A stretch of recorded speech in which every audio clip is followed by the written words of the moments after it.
Party fete in Bacchanal, party fete in Bacchanal, party fete in Bacchanal. Go Jambala still up one day, Moko Jumbi's on the way. Cambole before Juve Boro, Christmas look them day. Damn Lorraine, look one day.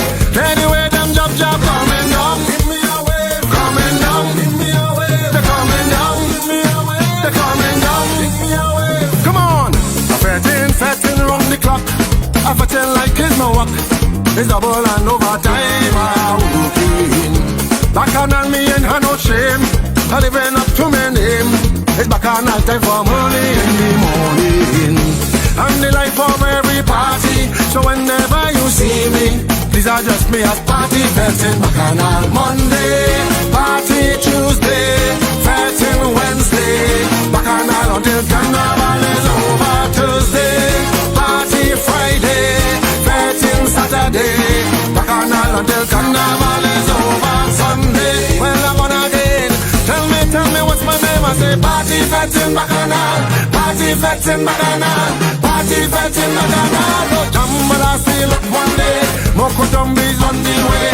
Cambole before Juve Boro, Christmas look them day. Damn Lorraine, look one day.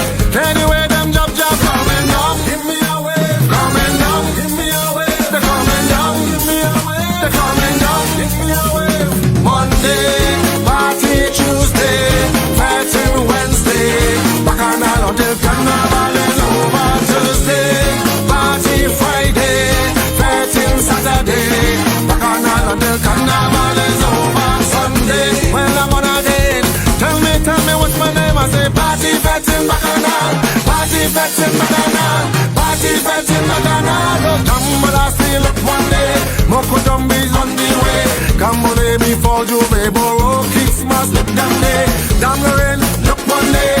Anyway, them job coming down. Give me a wave, coming down. Give me a wave, they're coming down. Give me a wave, they're coming down.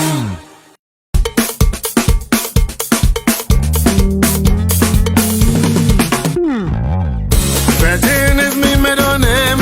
I come in to take the blame. And I study fetting for Mars, I leave home. Bacchanal is my last name, and I come in to take the blame. It's Bacchanal from the time I leave home. And my first name is Party, so whenever you see me, please address me as Party fetting Bacchanal. Monday, party Tuesday, fetting Wednesday, Bacchanal until Carnival is over. Thursday, party Friday, fetting Saturday, Bacchanal until Carnival is over. Sunday, well I'm on again. Tell me what's my name? I say party fetting Bacchanal, party fetting Bacchanal, party fetting Bacchanal. No Jambala still up one day, Moko Jumbi's on the way.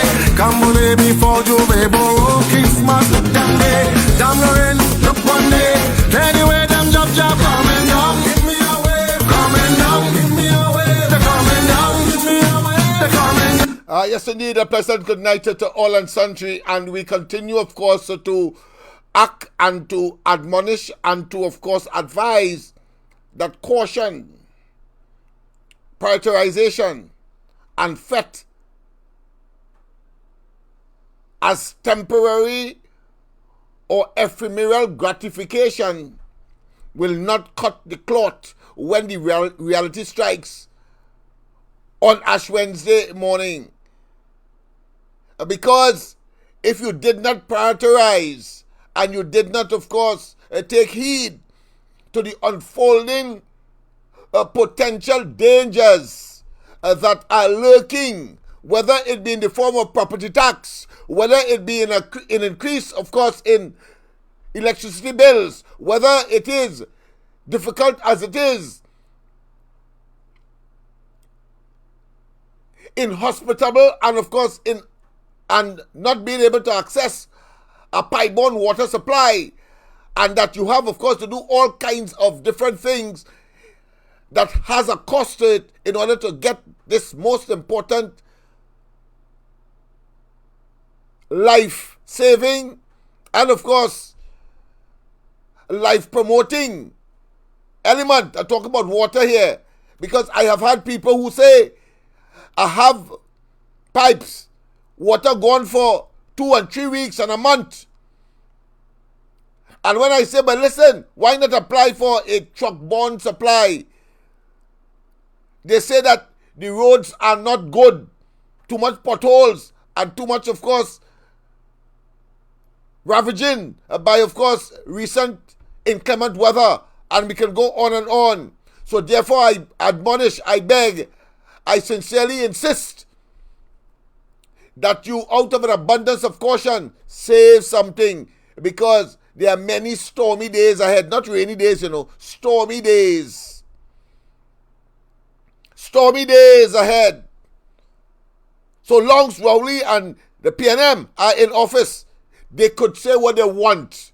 They could, of course, try to salvage some degree of dignity. But their perfidious nature, their betrayal of the people is so gigantic and so conspicuous that even Ray Charles and those blind people in Trinidad and Tobago, they could see. There is no need, of course, for them to pretend and to engage in the theatrics and histrionics, as we know Imbert in particular, and of course Rowley, not wanting to outdo or wanting to outdo each other in terms of their lies, their deception, their evil, and their greed, avarice, corruption, misbehavior in public office, and no doubt, their inappropriateness for these offices. I hear and I listen to them trying, of course, to salvage and to pretend that they are omniscient, they're all-knowing. And, of course, projecting an image that they are authoritative, when in fact, they are dictatorial and autocratic, not authoritative. I am not impressed, and you must not be impressed either, because all what they have done so far is the first set of people I know abuse chance, abuse fortune. Fortune here means that they get an opportunity by luck and still abuse it. They get a lucky break and still abuse it,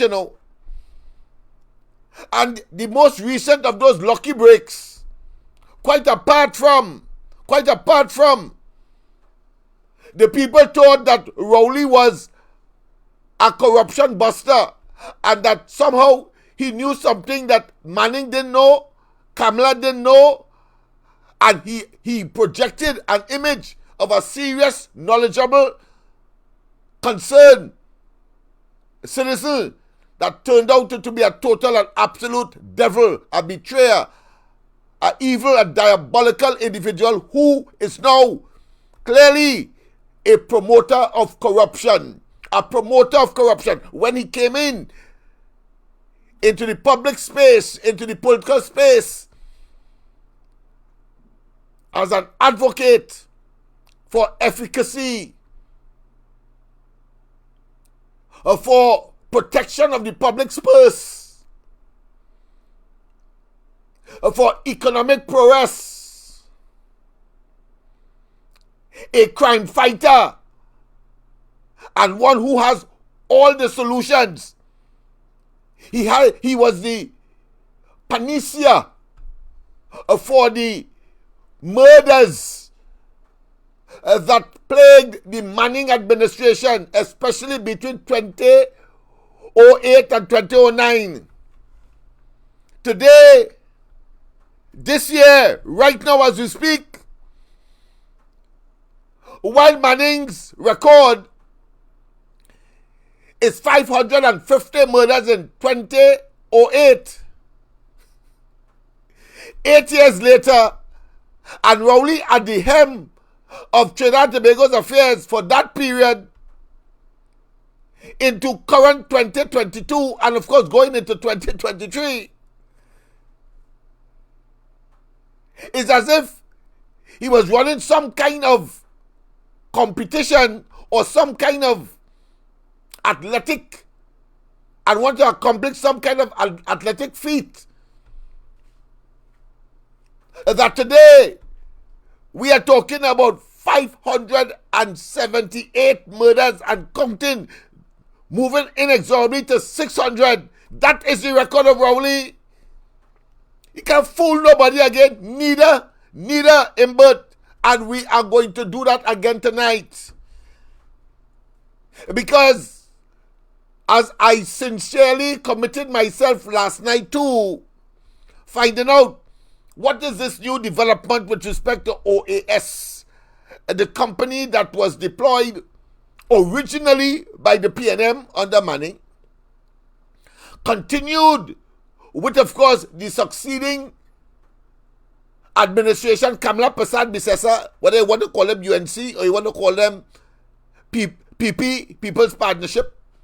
The fact is that they eventually got the contract for continuing of the Sir Solomon Hochoy Highway into Point 14.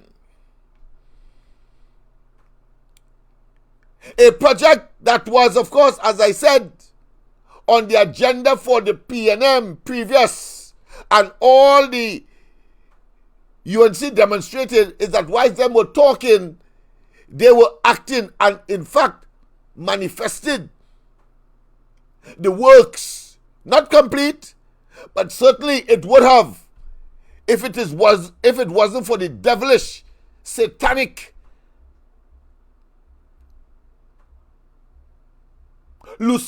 Luciferian interjection of Rowley and they. But as I started, to whom much is given, much is expected. The platform was clear last night. Of course, we laid out the platform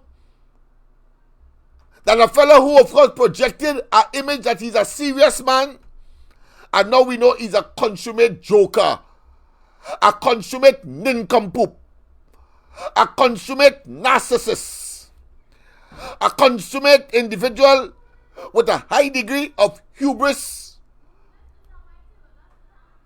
and engages in a whole set of malapropism. You know what I say? I say he engages in a whole set of malapropism. When he tell you FAX is facts,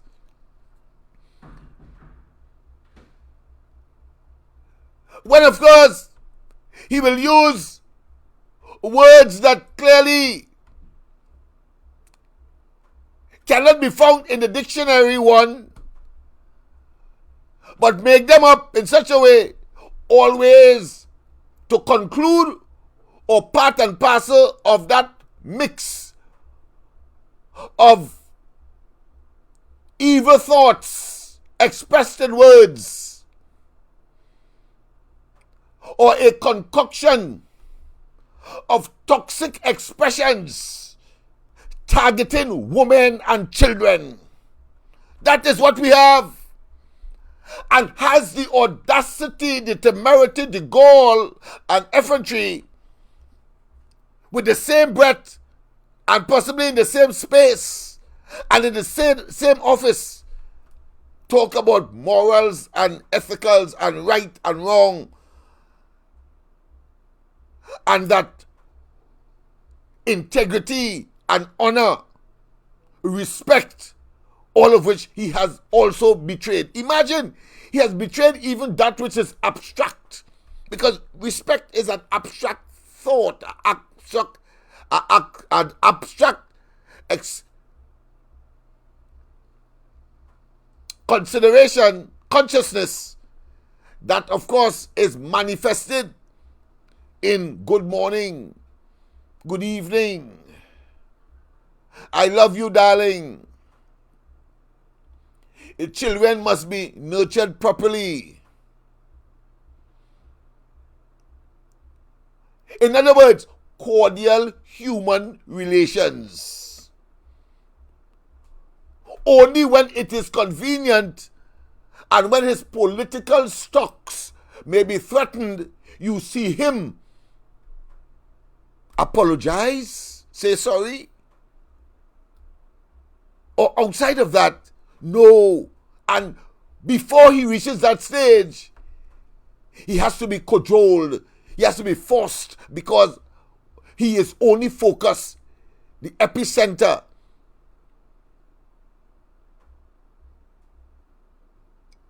The raison d'etre, the reason for living, the purpose. The only element is about political power, and he will talk and amend his expressions and his conduct and his attitude based on that. What are the examples? Because you may say, Lennox, you're just bumping your gum. Well, let me give you.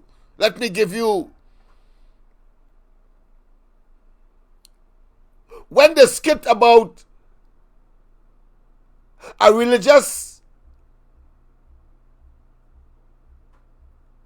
deity or a religious Hindu ritual was enacted up at the Edinburgh 500 Family Day of the PNM, and they disrobed a woman in a sari, and they're depicting in this skit two strong men overwhelming that woman. And the Hindu pundits and those practicing Hindus, it generated a verbal pestilence, a verbal storm against that kind of bigotry. He then come and say, when he realized that the Indian community would be affected, he then come and say, and therefore his political stocks, he then come and apologize and say that he didn't know. But in the beginning, he was in support and was defending that level of disrespect for the Hindu religion.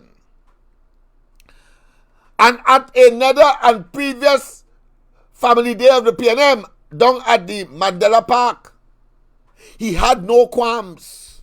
He laughed and he scoffed when there was a team in their march past was depicting a drunken woman. But obviously everybody knew it was in reference to Kamala Prasad Bisesa, and he laughed and he clapped and he of course enjoyed that. He did that because he believed that only the UNC upper echelons will be, of course, affected, and therefore he had no qualms in accommodating that. Yeah. We go further again.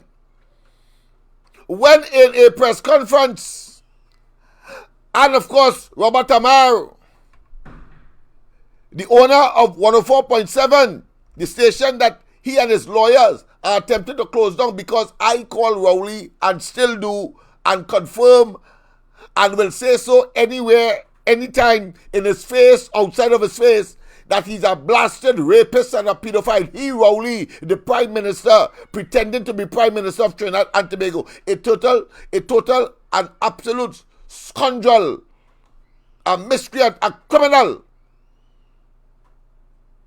When Amar told him, when of course we didn't know yet that it would have failed, but we now know that anything Rowley and they touch will fail, because it was one of the first failures, quite apart from the sea bridge between Trinidad and Tobago, that plunged Tobago into a economics downward spiral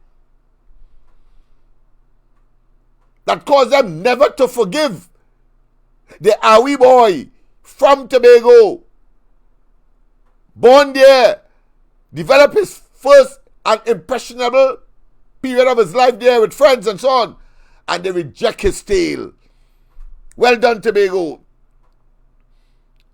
But when Amar told him that you had put Wendell Mutley to head a committee to look at the Sandals project. Remember Sandals? They want us to forget. They want us to think that the lock or the windfall, but it's more luck that they have now. They would use it to try to make us forget, but we must not forget. Because, as I said, and I'm making the point, that them fellas will poison luck and all. Luck for them. Nature for them. Luck for them. I'm talking about fortunate a circumstance that would have, of course, intervened without them doing anything. They will, of course, destroy luck and all, as nature has, of course, gone against them as well. God is no longer a trinity as far as storms and, of course, these tragedies are concerned. You ain't see that? Since Rowley come, since he went Likoto, he say, like he didn't go for Manning alone, like he went for the rest of the whole country. And only he believes. And his 1%ers would prosper and take everything and then do us evil in exchange for we putting him there. When Amar told him that Wendell Motley, you put in charge of the sandals issue so as to bring it to fruition, of course we know now it could not have been, because he was an evil man. But you know what he said? He said, Amar, you're wrong. Tear up that paper you have. Don't consult that paper, because I am the prime minister. I am the man, head of the cabinet. Always have to remind himself that he's prime minister. I'm going to show you something in a while. I'll show you something in a while to make you understand how narcissistic this man is, and how dangerous he is, and how toxic he is, and how we must continue, of course, to deepen our hatred for people like those, because they can only spell danger, harm, agony, pain, and destruction for any country. People like them are in and have any say in terms of its management and in terms of its governance. So when he vehemently and with toxic and acrid dismissiveness, and you know how ugly he is, so therefore he will fix his face in a particular way to show that he has authority, and that, of course, Amar, you are wrong, and therefore you should tear up that what you have in your possession, because I am the prime minister and I am the man in charge. And I can tell you, that time the man is suffering from a bout of bipolarism, or put another way, cognitive absence. Yeah. He couldn't remember the time. It's as if he had a bout of Parkinson's disease. Yeah. Had a bout of Parkinson's disease. And authoritatively telling Amar no. And Amar stood his ground and said, yes, you did have Wendell Motley as head of that particular committee. And he went away, of course, in his usual glee, because he has done damage, so he thought, to the reputation of Amar. And that instead of he suffering from amnesia, he tried to say that it's Amar suffering from amnesia and maybe some bout of illusion or delusion, because he, Rowley, never said and never put Wendell Motley in charge of any committee dealing with the Sandals project. Well, in the middle of the night, as they would normally do, as we saw during the COVID, when the Minister of Health getting our first vaccine in circumstances that Rowley said he ain't asking for no donation, because donation suggests that it's something negative you can't afford, because Trinidad and Tobago is well capable of managing its affairs. So therefore, he want nothing donated. But when time elapsed and everybody else was getting vaccines from India donated, Barbados, Antigua, people with, of course, could hardly meet 500,000 people. Countries with 800,000, not even 2,000, not even 200,000, 80,000, 75,000, as in the case of Dominica. And he was twiddling and fiddling and saying we have put in our orders with the WHO, World Health Organization, and that we only want the best for our people. All that time. And that level of not just tardiness, not just incomprehensible dereliction of duty and responsibility, and even in circumstances where the Indian High Commissioner for certain parts of the Caribbean was stationed right here in Port of Spain, he didn't know that he could have put in his order with the Indian government to acquire a large supply or a reasonable supply or a supply of AstraZeneca. Remember that? Vaccine produced by India before, of course, they had their own problems and had to, of course, extinguish or limit or discontinue its humanitarian gesture across the world. But Barbados, Dominica, and other Caribbean countries, including Guyana, they got their share. We in Trinidad, we are supposed to be the leader. We are supposed to be more developed than the rest.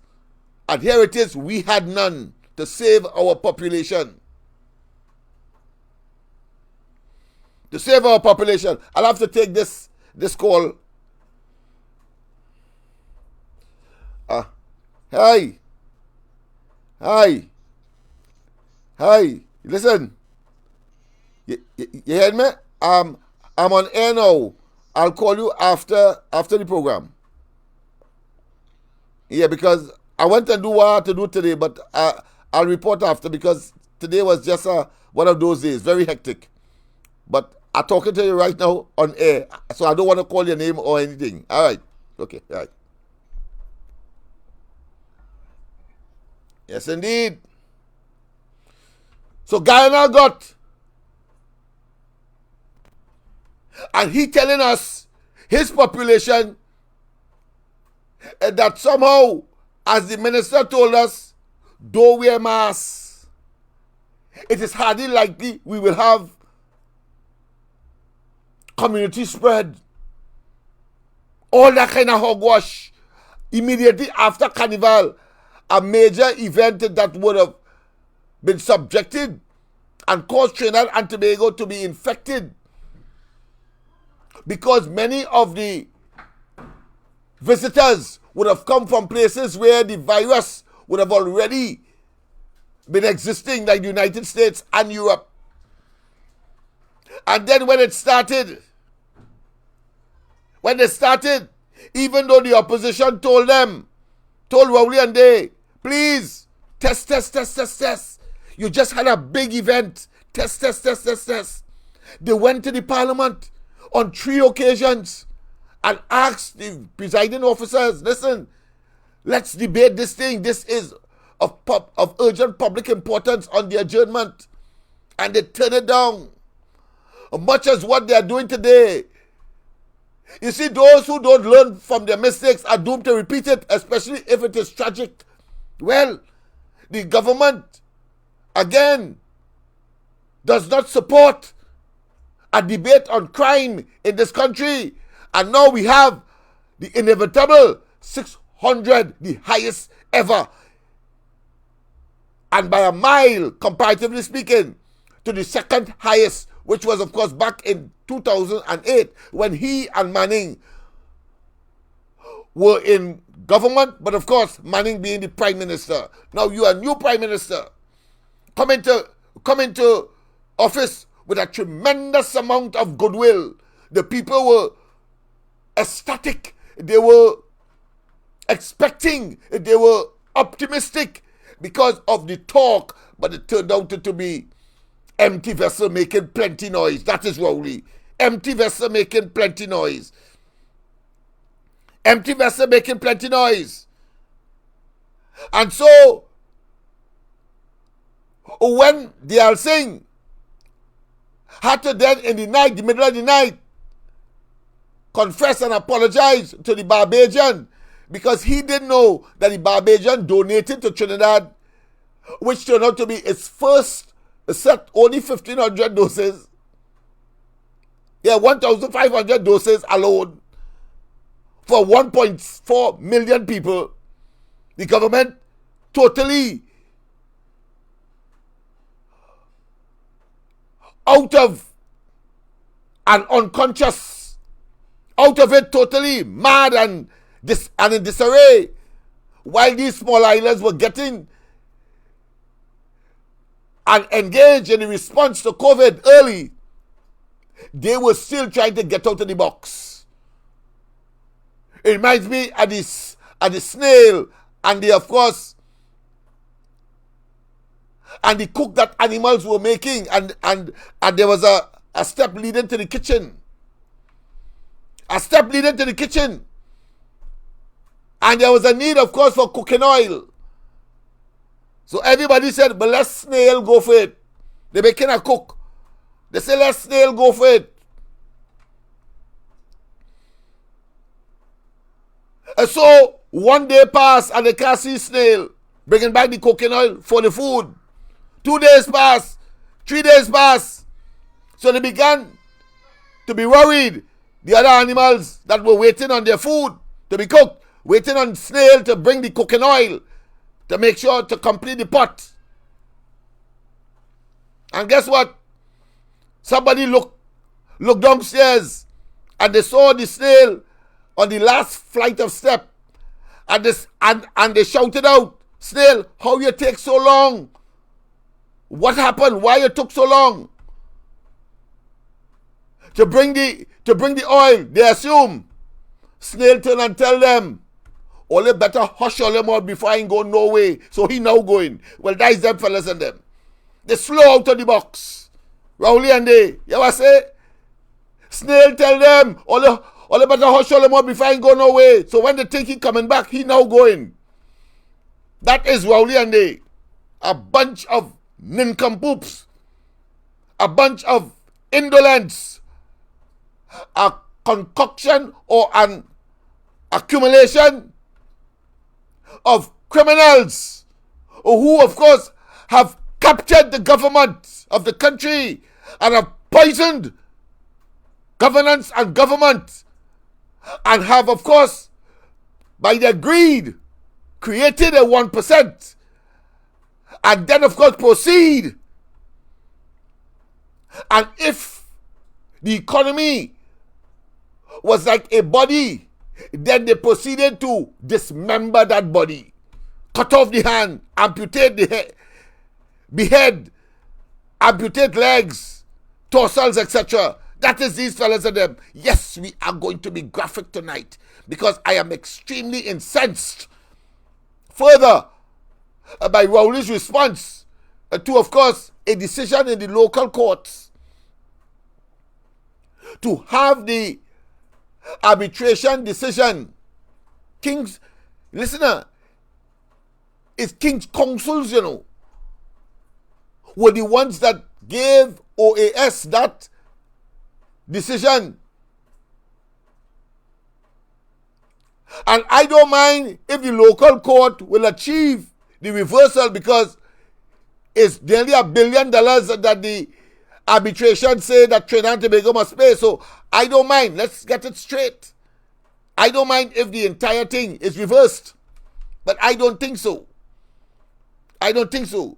What I have difficulty with is that Rowley, based on what the arbitration said, transpired, and why they granted OAS $1 billion. And the arbitration was convinced that the government of Trinidad and Tobago breached the contract, is something that we know was quite possible because they frustrate, and we have examined that over and over on this program. We have shown where a man hire another man as a contractor to build a house. And then, in order for him to get material to the house, the principal, the man who hired the contractor, began to put things in the way, cover up the road, make the road impassable and so on, to drop material and so on. He would have frustrated the contract and therefore breached the contract. Well, in Rowley and them case, they didn't pay OAS as soon as they came in, keep the people there, expect them, of course, to use their own monies, whilst they have, of course, claims to make for work done. The government never paid them.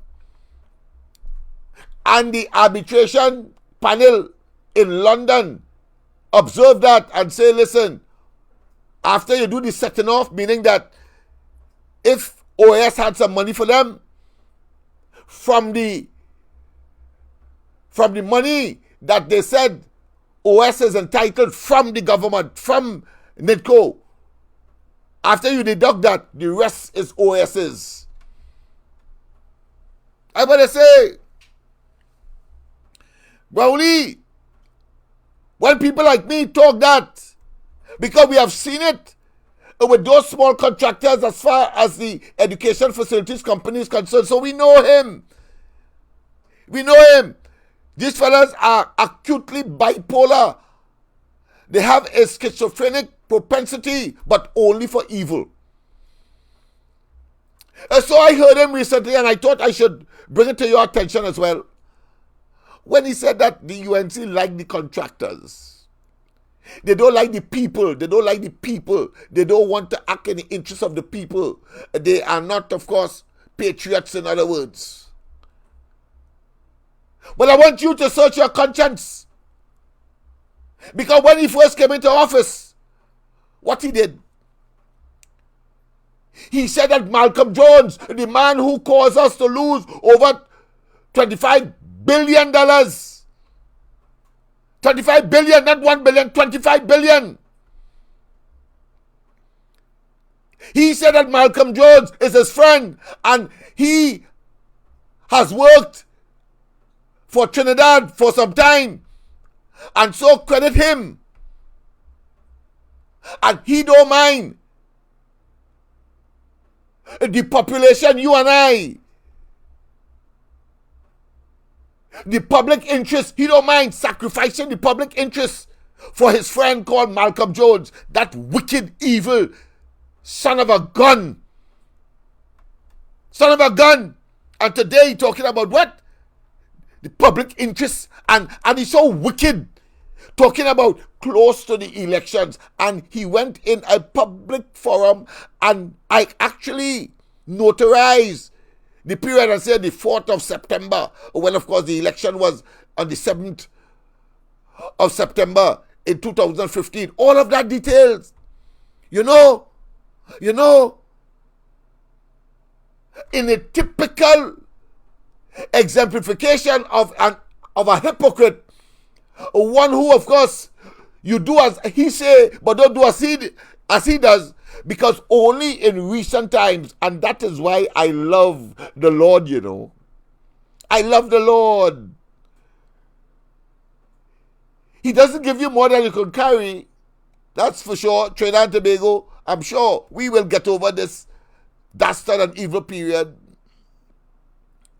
But he also demonstrates pellucidly, clearly, over time, where either blame has to be, or you will discover the culprits of evil.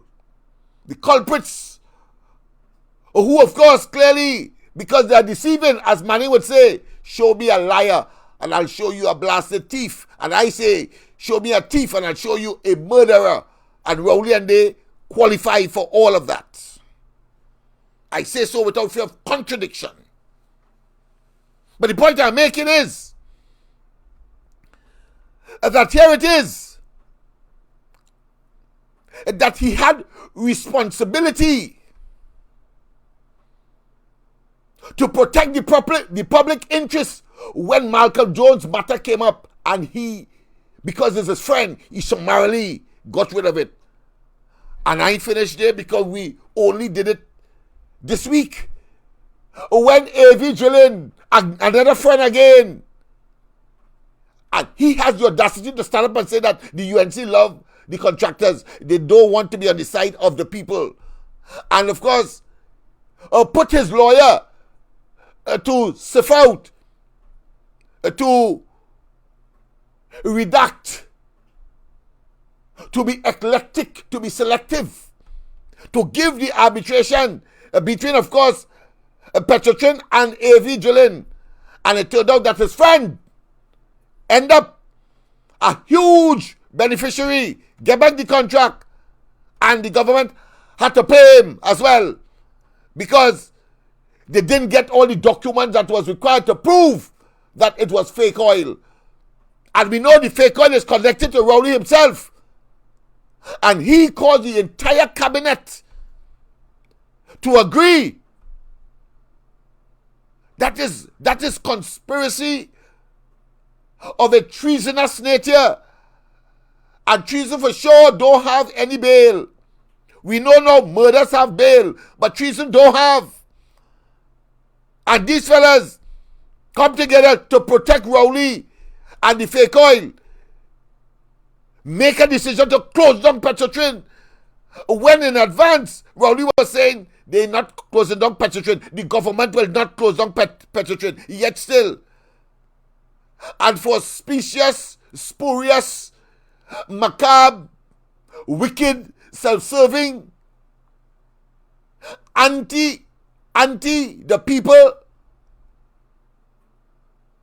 lack of public interest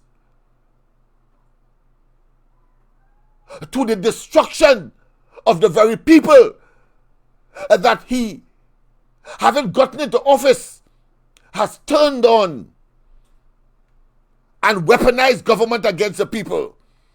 The hell he talking to? So therefore,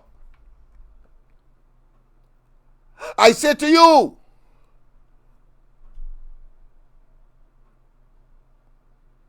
that Rowley has demonstrated a level of hypocrisy in all of these dealings, but would want, of course, to tell others. He would want, of course, to moralize and to espouse and to, in a most hypocritical and, of course, insincere admonition, talk about morality and honesty and honor and respect and disrespect, when in fact he's a rapscallion of unlimited degree. I don't want to go further on this because I am angry, as I said, when I visited today what the caller last night was saying about the local courts, referring, of course, the arbitration decision back to the arbitrators for them to look at something that the court here said that the arbitration overlooked based on the case presented by Rowley and they. I don't want to burden you with the complexities, only to say that there's a jurisdictional issue and that I am certain that OAS will appeal that decision. So it ain't finished there yet. But I loathe, I hate, I am in a state of disgust for the opportunistic, parasitic And of course, as if he no longer has pip, he suddenly, of course, said he didn't talk, but of course, he wrote on his Facebook page saying that somebody must have come from the UNC. Now that things have turned around, all the time he couldn't talk, when, of course, he tried to have a botched, a fake, a organized, as he would, unfair internal elections. But thanks to Teixeira, she of course scuttled that intent, because the intention was, look, I get more votes than Kamala. You have to hush his face and his ASS. Has to hush. Can't boast. So he got something from the judgment of the court, I think yesterday, yes, the caller was right. But it's merely to refer it back to them to consider certain things that they may not have considered based on the judge's examination of what was before him. That's all. And I'm saying that they're going to appeal in the local courts, which they ought to, because I believe that if you and I agree, as Manning and Pandey agreed, remember that? When Manning and Pandey agreed in the 1818 situation that leave it up to Robinson as president to say who must be prime minister. Well, it's the same thing here. NITCO, therefore the government and OAS agree that they should go to arbitration and that they will choose, they had a chance to choose and agree on the arbitrators. Because in these kinds of commercial or contractual international situations, that is what obtains, that is what is expected.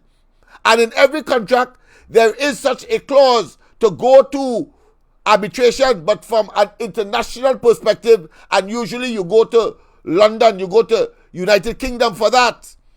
And that is the people who, of course, made the decision so that the government have to pay OS.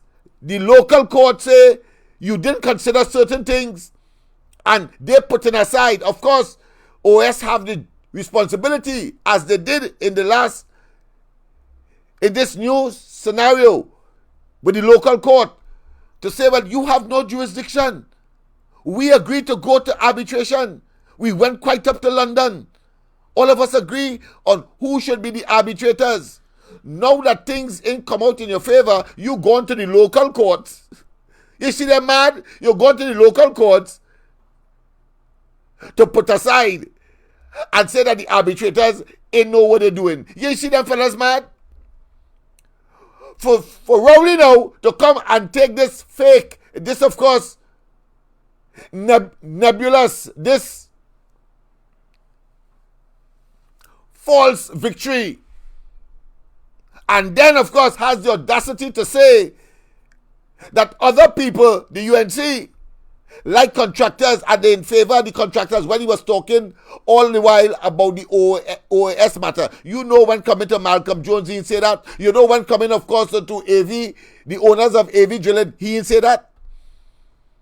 He didn't say that. That is the level of hypocrisy we have as a man who claims to have standards. And as somebody told me, I think it's on this same line, that Rowley only expects others to have a standard that he is not prepared to exhibit. Let me repeat that. I think that is profound. Profound. The profundity of which must be inculcated and of course commit to memory. Rowley always espoused a standard that others must obtain, while he himself exhibits acts to a highly lower standard. Highly lower standard. The man is simply despicable, awful, reckless, ruthless, and naturally wicked and evil. So I thought it was important, of course, to start there and to, of course, in the process remind you that we have turbulency ahead, and do not be lured by the diversions that Rowley and they will create. Carnival, Christmas, fetting and so on. No, buy less, prioritize. And if buying less or prioritizing means that you have to do without the extra bottle of alcohol or do without punch a creme, you do so. Or not go 2 or 3 parties that you normally do when Carnival comes, you do so. But make certain, because they are going to increase light bill and the electricity and water, so you make sure that you have at least monies reserved so as to pay these increases, including, of course, property tax. They are going to be vicious because they have demonstrated a propensity for only doing evil to the people and their self-aggrandizement. They are simply poisonous and poison, toxic and evil, and therefore we must be prepared as a people, because 2025 will come and we'll have a chance, and we will turn them inside out. We will invert them, and we will make them see that the hole that they dug for the population and for others, they, of course, doing exactly, if not more, than what they're saying on some moral grounds, and making themselves and absolving themselves as some paragon of virtue and some moral pillar that clearly is a pure and unadulterated illusion and delusion. Yes, indeed. We must be conscious. But before we go further, of course, let me say a pleasant good night to all and sundry, East, West, North, South, Central, or Friends of Tobago, and wherever you are, streaming on the World Wide Web. A pleasant good day to you. Let me say, too, that, of course, we have our toy and hamper drive. And as I said, call Anne-Marie.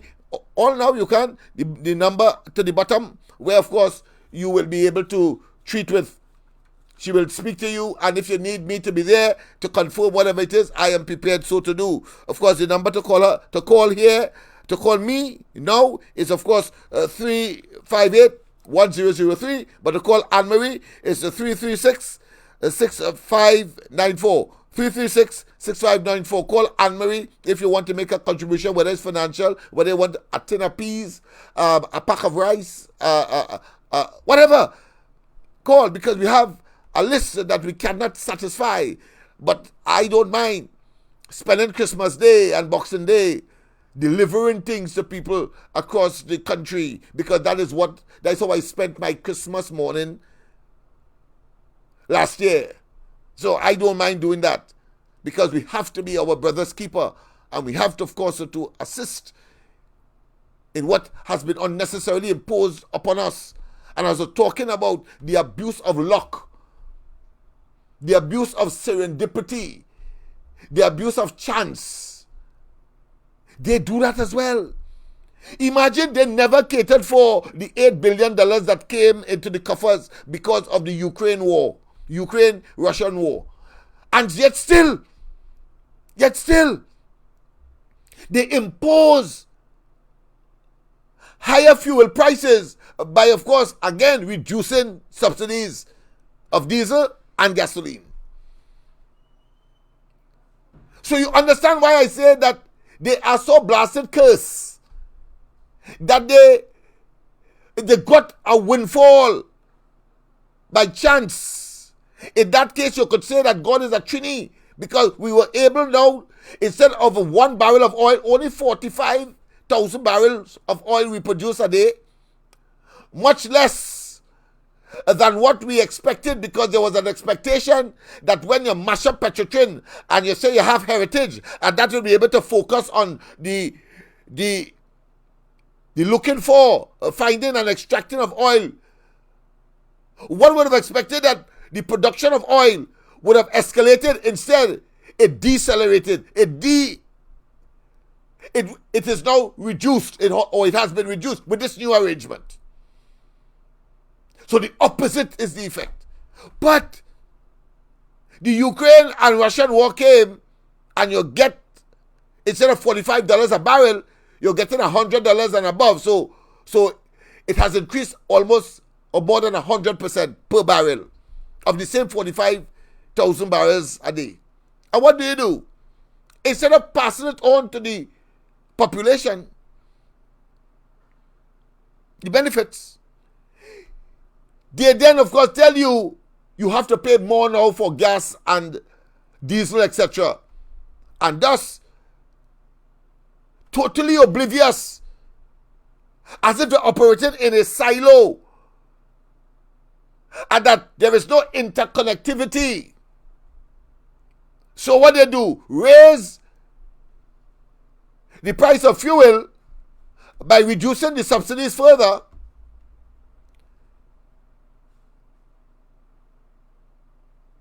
and not realizing or not considering or deliberately and evil, knowing that the price of wheat and other commodities of that nature that is supposed to be basic items of food for Trinbagonians have increased.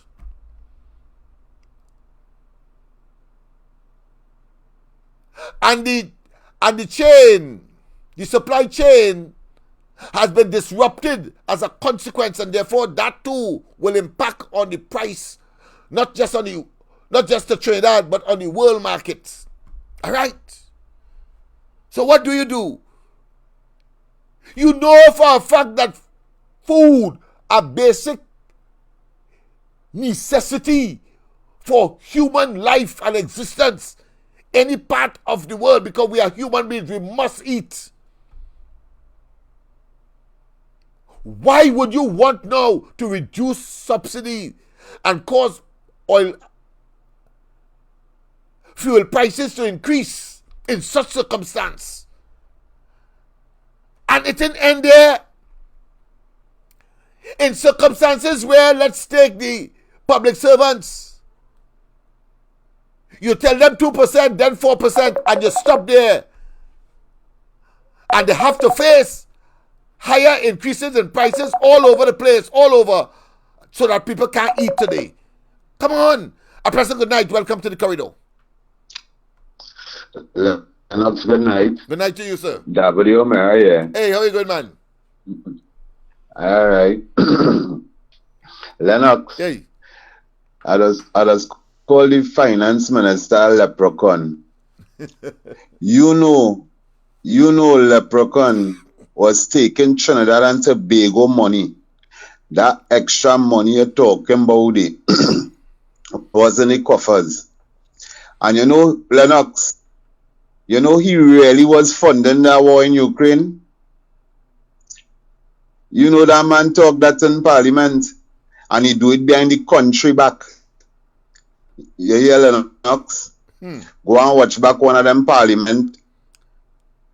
They were discussing that, where the opposition was asking them questions. I will really want to verify that, because I find it difficult to understand. But go ahead, I hear you. I'm telling you, I had the video there. I had to look for it and I go send it for you. I appreciate that, right? I appreciate that, yes. Yeah, and this is the kind of misbehavior in public office this man do. And up to now, nobody in Trinidad and Tobago didn't take this man to court yet. Nobody ain't taking this government to court for breaking the Nuremberg Code, for doing genocide on the people at Trinidad and Tobago. They have no data COVID-19 exists. There are no data with having a vaccine, and they coerce the people in taking these things. What's going on with we as our people in Trinidad and Tobago? How bad people really want this government go? Because they just had to take them to court, look at laws they break.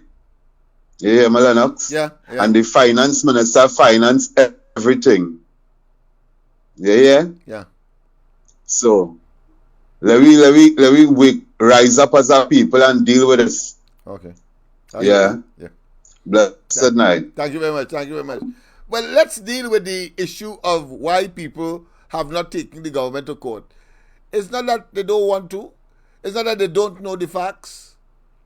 But what is the practical reality? What is, at least I wrote it to the International Criminal Court on the question of geronticide, killing of our senior citizens. So that is something a citizen can do. You can, of course, take them to United Nations as well. You could take them, of course, to the Organization of American States Forum. You can take them, of course, to the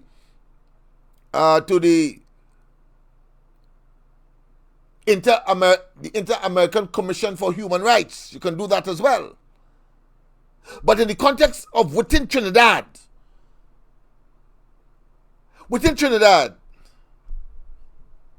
the problem here is that we have had senators write to the DPP, write to the police commissioner acting.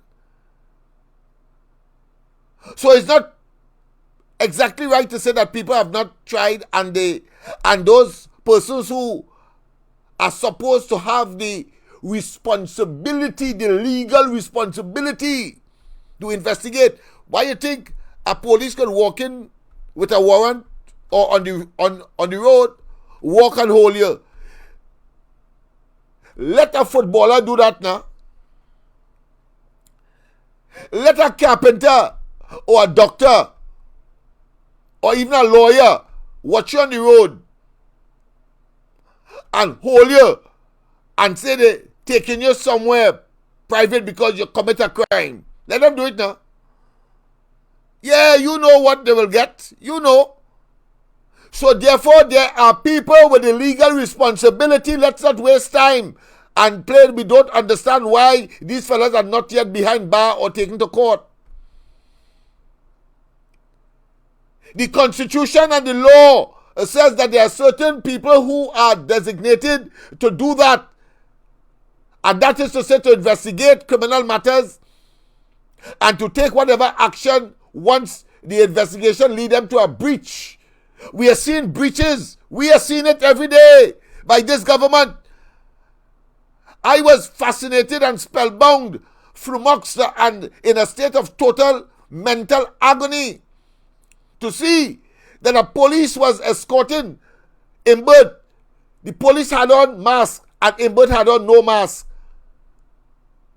And there was a $1,500 fine for people not wearing masks in public was in operation. Understand that. Rowley told us that he went to take a drink in Tobago, a Carib, and he was drinking. And there was a what? There was a health regulation that says you can't drink in public. And he told us that. I want to show you the difference.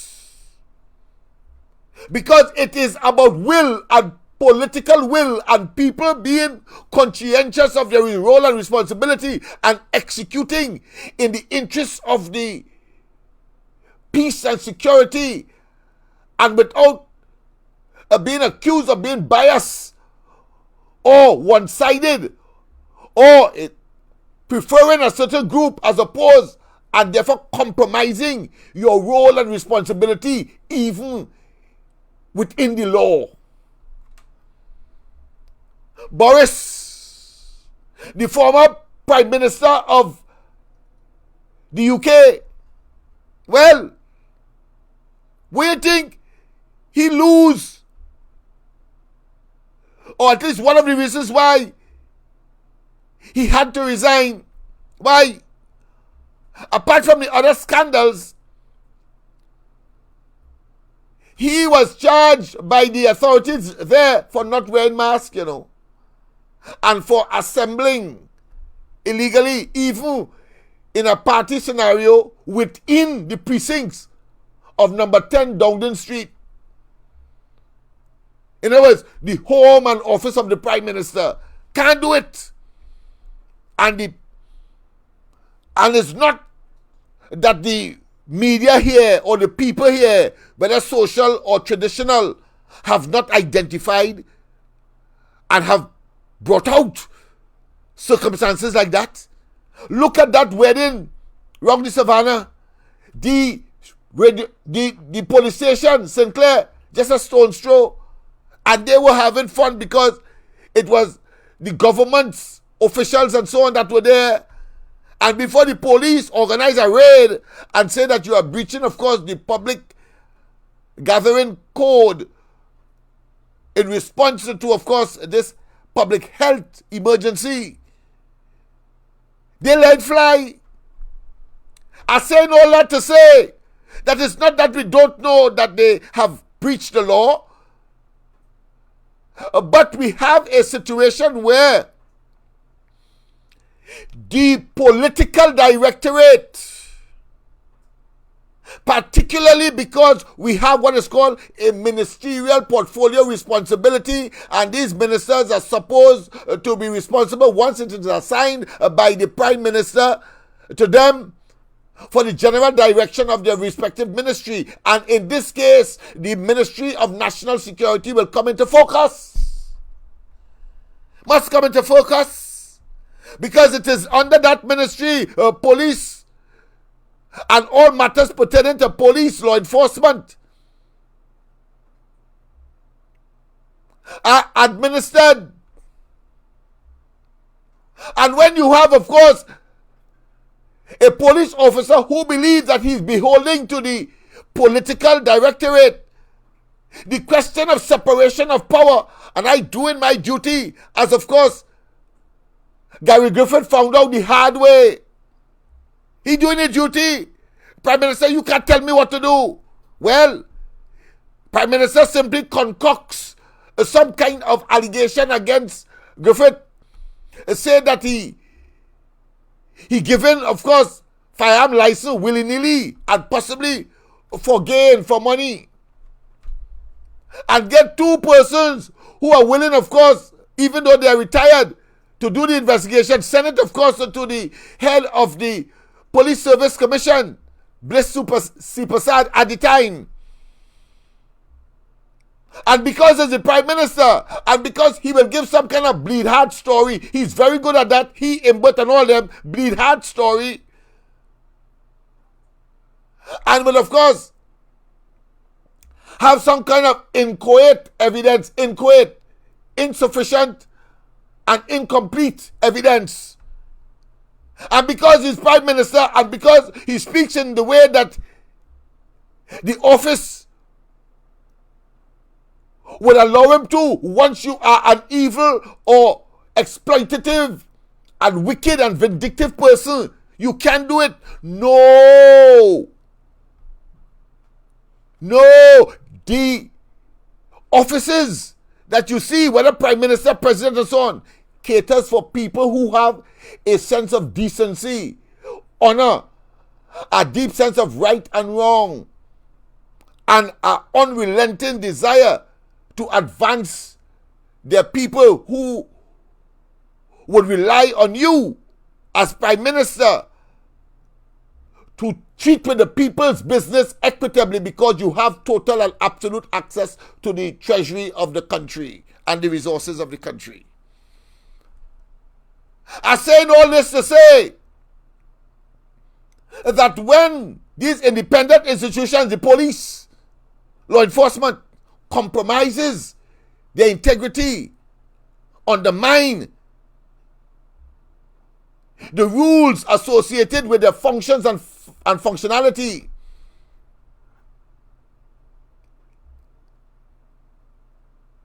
and that you believe that the political directorate has several fundamental functions that will impact on your own career. Who becomes directors of all of the state enterprises, whether it be Paria, whether it be Heritage, whether it be the former Petrotrin, whether it be Unicut, whether it be Small Business Development Company, and we can go on and on. Understand the power that these people wheel. But when you have a dishonest, dishonorable individual and criminal in that office, all hell breaks loose. Well, that is what is happening to Trinidad today. That is why those fellas are not yet facing criminal charges and the criminal justice system. That's why. And as one Privy Council decision, and I always remember that, because again, it had to do with the PNM government and a PNM operative who wasted people money, including, of course, and it came out, one of course, Malcolm Jones's partner, Bamboo Enterprise. I talk about Ken Julian. Well, the UNC had taken him to court, and he went all the way to the Privy Council saying that they can't touch me because the period for bringing action against me has gone. It is time bar. And then the Privy Council said, no.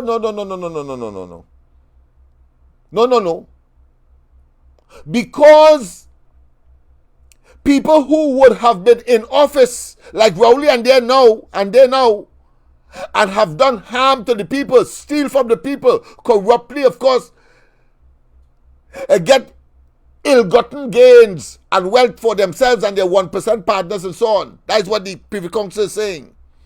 Because it will take some time before they exit office until a new government comes.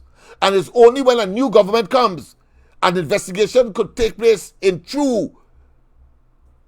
And because they would have control and manipulate the system and the institutions, and therefore keep themselves out of the otherwise gaze of the police, who would of course would have acted, except that they are in the driver's seat and could tomorrow, if a commissioner only play right now, a commissioner play that he attacking anybody in the government, the Prime Minister, head of the National Security Council, in concert with the government, the other members of the cabinet, and the National Security Minister, can easily recommend his removal, especially if it's coming to the end of a stint, and usually 3 months, a 3-month stint. Move him and put somebody else, and it doesn't look as though he was victimized. Anybody who played fool, and when, as we have seen with Gary Griffith, when you are outside the system, you could talk how much you want, you could be as garrulous as you want, you could be as loquacious as you want, you could be bellowing from here to there, you could form political party. Once they have ensconced themselves in those legal, constitutionally recognized offices, like the office of the Prime Minister, you in trouble. That is why, my friend, that is why nobody could be locked up as yet. But the day will come, 2025 will come. 2025 will come, and you will hear Rowley and he's a coward, you know. You go hear him bawling, and nobody in Laventille will respond. They will be tone deaf to, of course, that hoxy and horsey and evil voice that he has. And all of his minions, the entire cabinet, I expect, because they have stolen in public, they have hid their iniquities in public, and they have displayed a reckless desire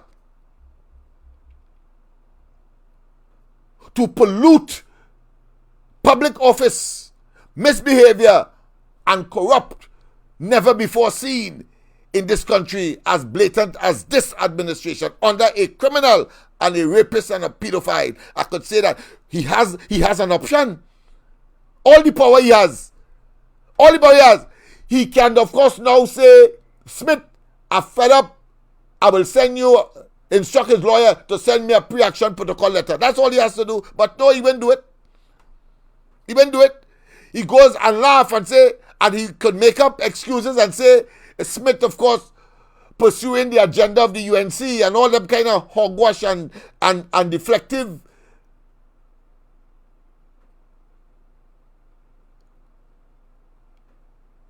utterances and verbalizations, so that you would, at least at minimum, be in doubt that the man is a blasted rapist and a criminal, and why it is and a pedophile, and why it is that a simple fella from Laventil tell him that every night, and all the talking and all the moral paragon that he is, and all, of course, the right and wrong, and all of the goodness that he says that he is for the people. You must know that that is hogwash, that is, of course, histrionics, that he putting on a show. Because once he has the treasury, he don't care. And once he could come and tell you, boy, I'm a black man, boy, I am no monkey, don't give me no banana. And on the next occasion, when he want to impose, of course, a state of emergency, he tells you, the same banana, if you have two, share it with someone, because I'm putting on hardship in your tail. Come on, get sense. That sense, people. So share. But let's go straight, of course, to what I want to talk about tonight. So I've shifted a bit. Of course, we have two other critical areas as far as that conspirators ecology is concerned. So far, we have seen the same players, and that is because of the office and the legal parameters recognized by the Constitution that these office carry. And once you have an evil man, a criminal, a man who is prepared to stretch, engage, of course, in a kind of bizarre, autocratic, wicked and devilish abuse of office, bet your bottom dollar it will be very difficult to dislodge them whilst they are there, because they are the ones that control the system that is required, on which we must call to investigate them. They're not going to investigate themselves. You don't know what has happened to the money that Camille Robinson Regis transferred from one bank to the next, and then went back to the same bank, and so on, and like of course, manna from hell. It just mysteriously returned to the same bank, and Rowley is saying that she did nothing wrong. Look at what has happened, of course, with Vincent Nelson. Rowley is still saying and defending the indefensible Alrari, even though he took steps, just in case, of course, the political cog might have cracked. So he put him a little lower down and put him in the Ministry of Local Government to, of course, be in our faces still, not too far from the top, because he's part of the conspirators club, mafia, syndicate, that we must at all costs, when the opportunity presents itself, get rid of. Otherwise, Trinidad and Tobago in real trouble. Cannot talk to, once you have a dishonorable man with dishonorable intent, acquiring and achieving honorable office, the only thing to come out of it is corruption, pain, ache, agony, recklessness, ruthlessness, inhumane conduct, and an extremely indurate, heartless individual who really and truly is only about himself and who he prefers and rather, and the rest of us could go to hell. But of course, we know the rest of us are going to go to heaven. He will go to blasted hell for what he has done to the people. That being as it may, of course, let me go straight, of course, to what I wanted to share with you tonight by way of video. And of course, very interesting. I want you to listen to these comments, these recordings that, of course,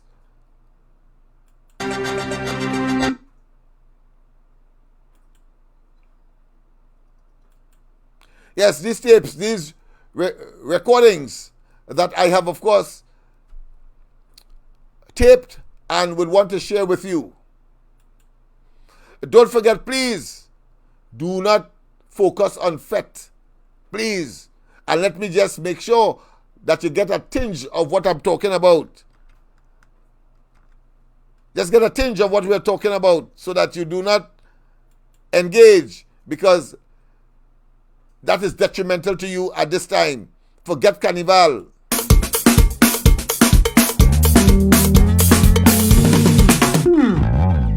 Fetting is me middle name. I come in to take the blame. I just study fetting for Mars, I leave home. Bacchanal is my last name, and I come in to take the blame. It's Bacchanal from the time I leave home.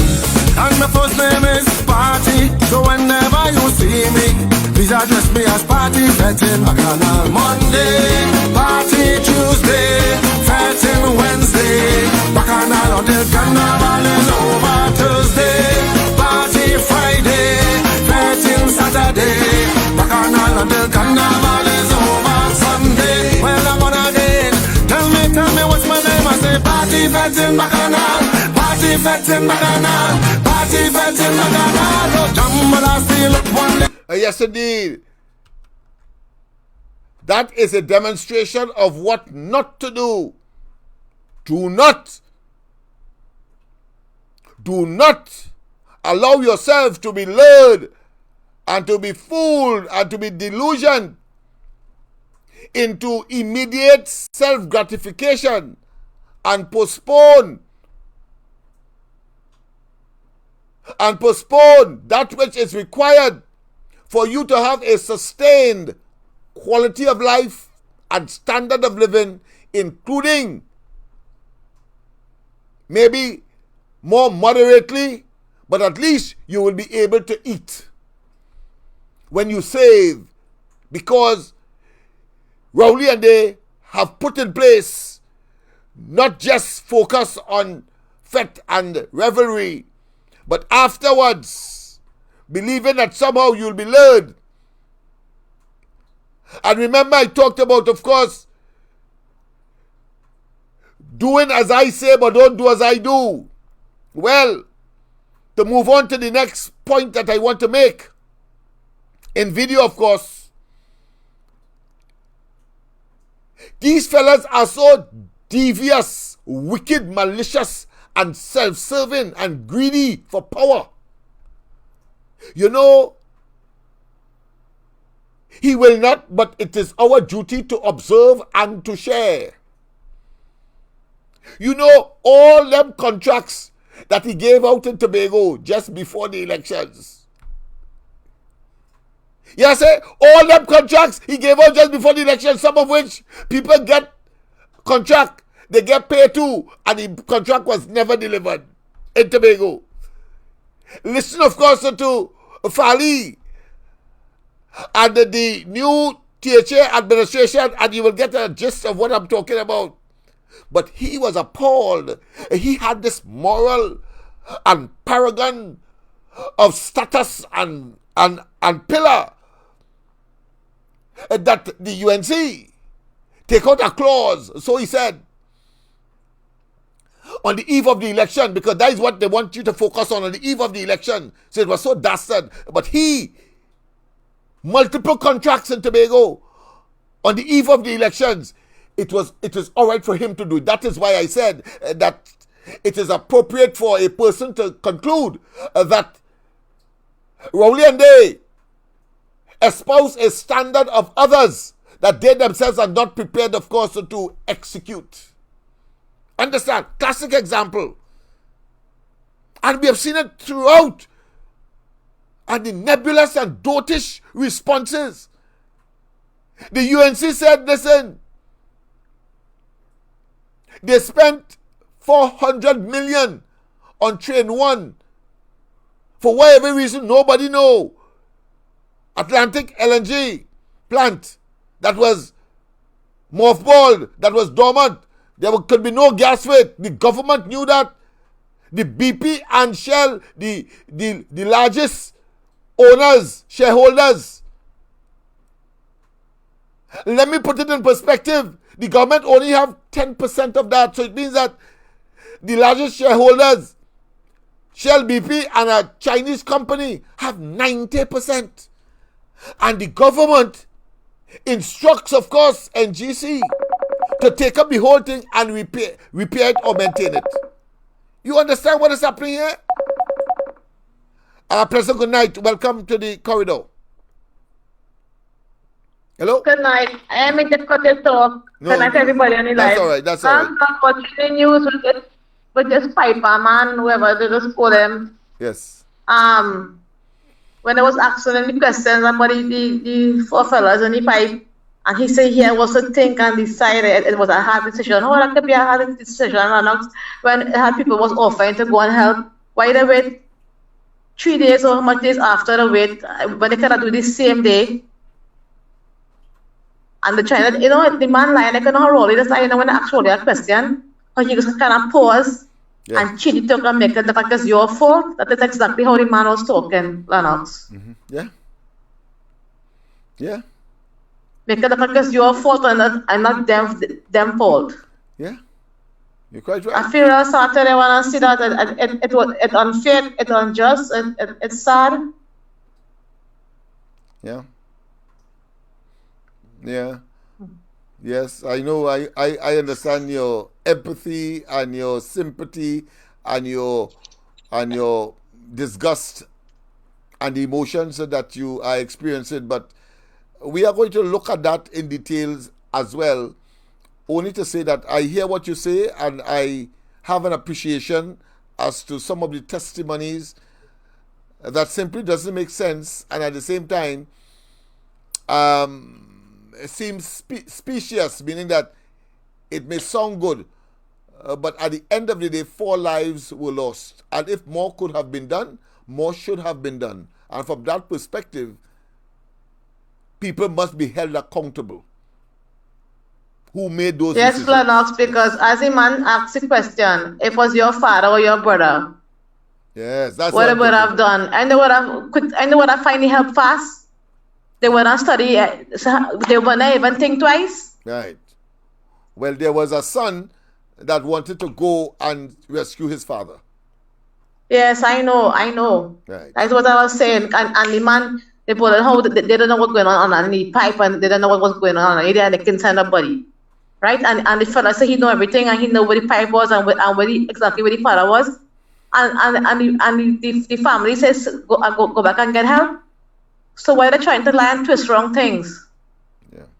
I just hope these white people and them whoever doing these the inquiry, whatever they're doing right now, I hope that they open eyes and they catch them and catch them lying and they fix this. These people cannot be bribed. They cannot be swayed by sympathy, or otherwise they will deal with the raw facts. And if, as I said, part of the results is that somebody must be held accountable, whether it be criminally or civilly, meaning that money is to be compensated or paid to these bereaved family who have been plunged into a traumatic and fire all of them. experience. Fire all of them. In addition to that, that's right. Yes, in addition to that. Okay, Lennox. Well said. Yes, well said. Well said. Yes, indeed. So, some of the issues that have been raised by that Commission of Inquiries, it points to incompetence, impotence, people who are indecisive, etc., in circumstances where 4 lives could have been saved or 4 lives that were in the balance. Whatever the argument, 4 lives were lost. And if it turned out that they could have been saved, from the evidence I'm seeing that it is turned out that they could have been saved, then clearly somebody has to pay the price. That's how it is. Somebody has to pay the price for that situation that has developed. Professor, good night. Welcome to the corridor. Professor, good night. Welcome to the corridor. Yes. I want to break some of the manipulation with the inquiry thing. All right. You see, all this is another distraction from what it is an out here. You see this prior inquiry thing, nothing coming out of that, Lennox. That is just a game, a puppy show, another way to steal money.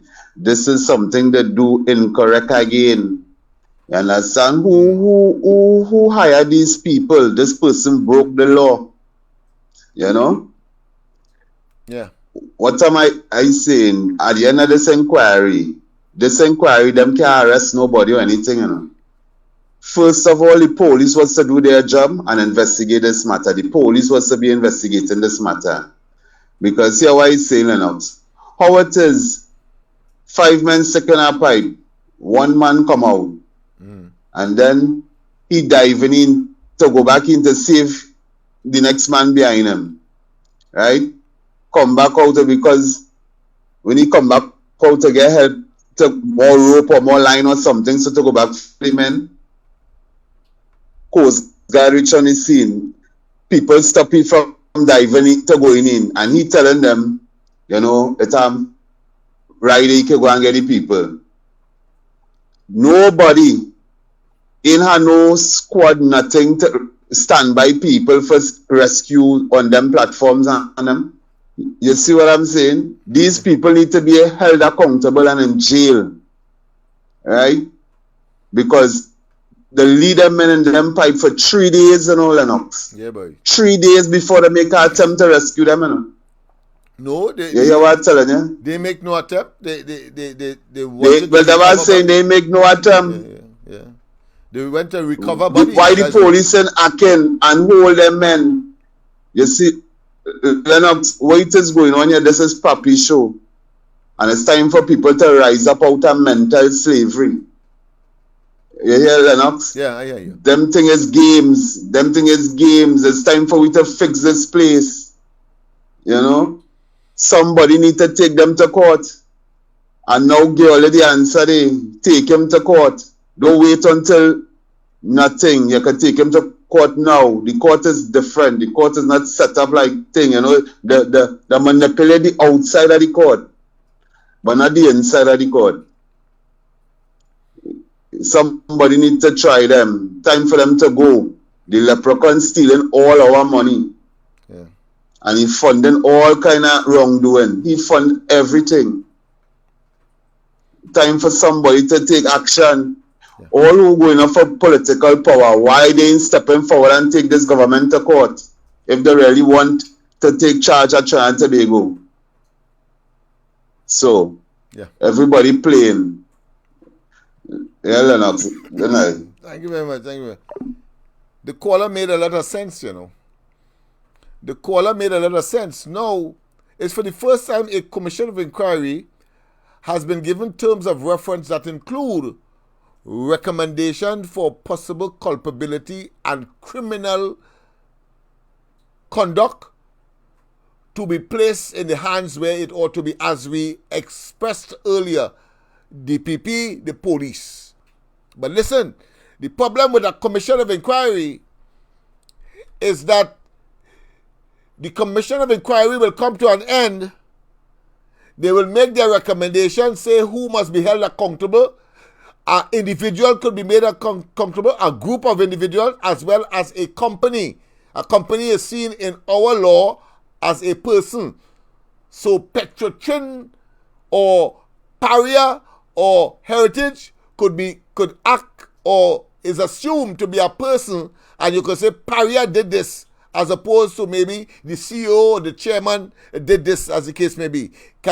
So these people can be held accountable. But the commission of inquiry, in its terms of reference, among the terms of reference, is that they must recommend criminal culpability.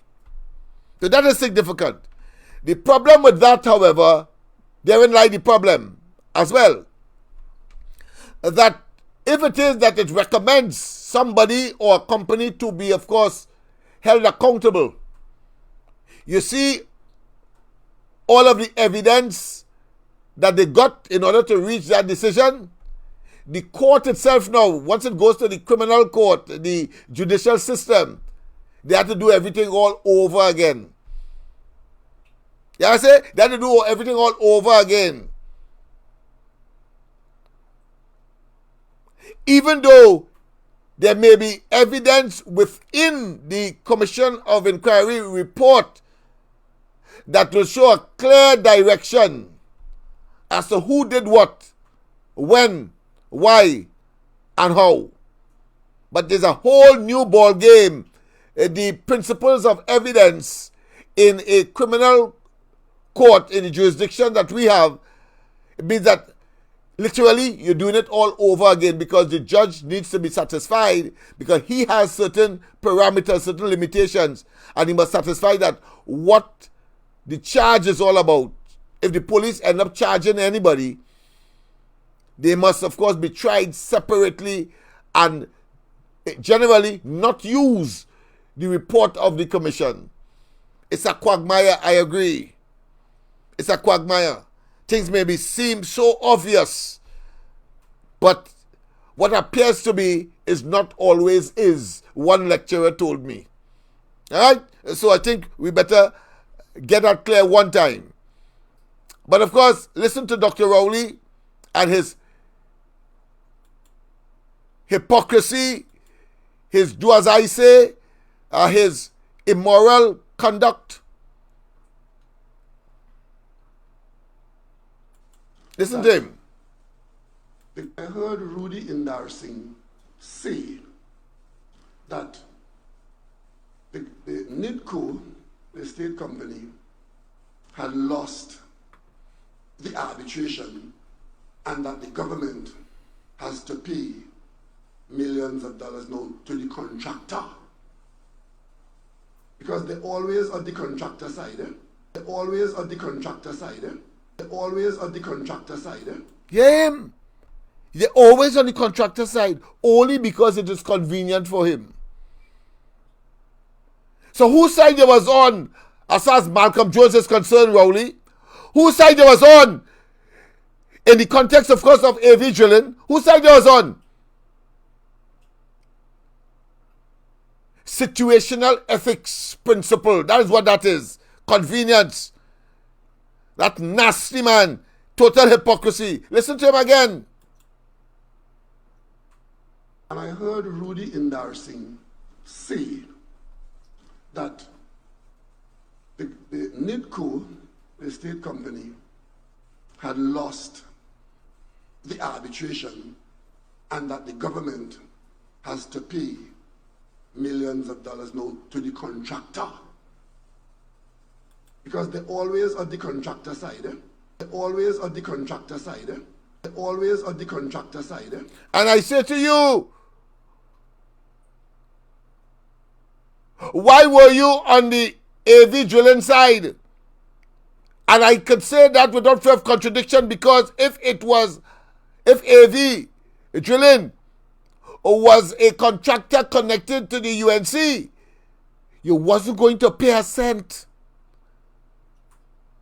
You was going to appeal. Why didn't you appeal? You can't fool nobody. We make you out. That is your modus operandi. Convenience. And once it suits your political agenda, you then engage in the most despicable, self-serving, corrupt, abuse of office, misbehavior in public office conduct, never before either contemplated or seen and could countenance, whether in the past or now in Trinidad and Tobago. You are a consummate opportunist and a parasite of immeasurable proportion on the people of this country. Let's take another one and see his moral dilemma, for want of a better term.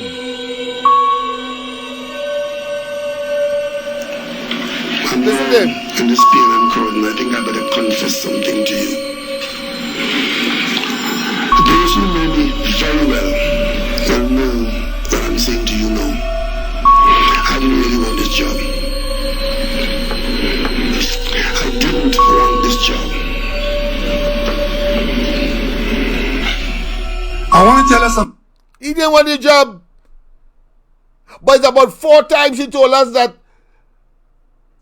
given the impression that he either too old or that he want to give up to somebody else or some younger person. But every time, since before 2015, He fight Manning. He tells us about 4 times after that he ain't going back up. He even tells us that he putting up no slate. End up putting up a slate in the previous internal elections. And in this one, he said he putting no slate.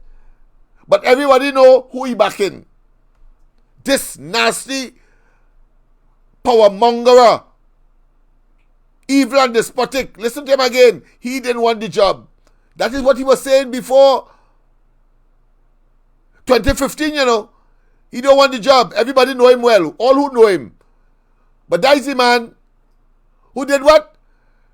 As he come in, he write a book from Mason Hall to Whitehall when Whitehall wasn't even existing at the time. That is a narcissist, egotist, and self-serving rapscallion. I'm here in this PNM crowd, and I think I better confess something to you. Those who know me very well will know what I'm saying to you now. I didn't really want this job. I didn't want this job. I want to tell us.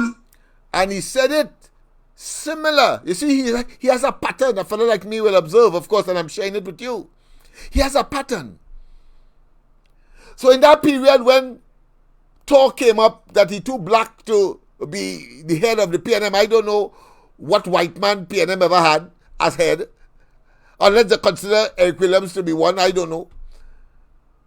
Unless they consider George Chambers to be one, I don't know. But that came up. And I'm going to tell you, he would have, of course, been the author of that, even though he blamed others. But, of course, he would have got it, taken it up, capitalized on it as an opportunity to gain what? Sympathy. Just as how he went in Tobago in 2015 and said somebody wanted to kill him. And it's the first time in his public life, a neophyte that he was, saying that he's scared for his life. Who want to kill you? They want to see you in jail, I can tell you that. But let's continue. Something. I'm from Mason Hall in Tobago. Mason Hall very close to Liquor. The last time I was put out of anywhere for anything, the person who put me out regretted it.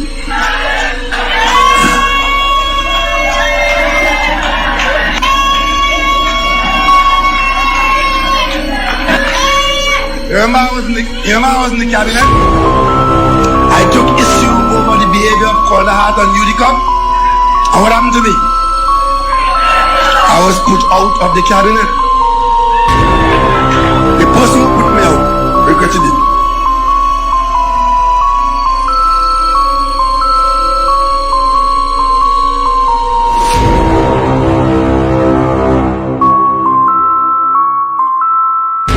Evil man.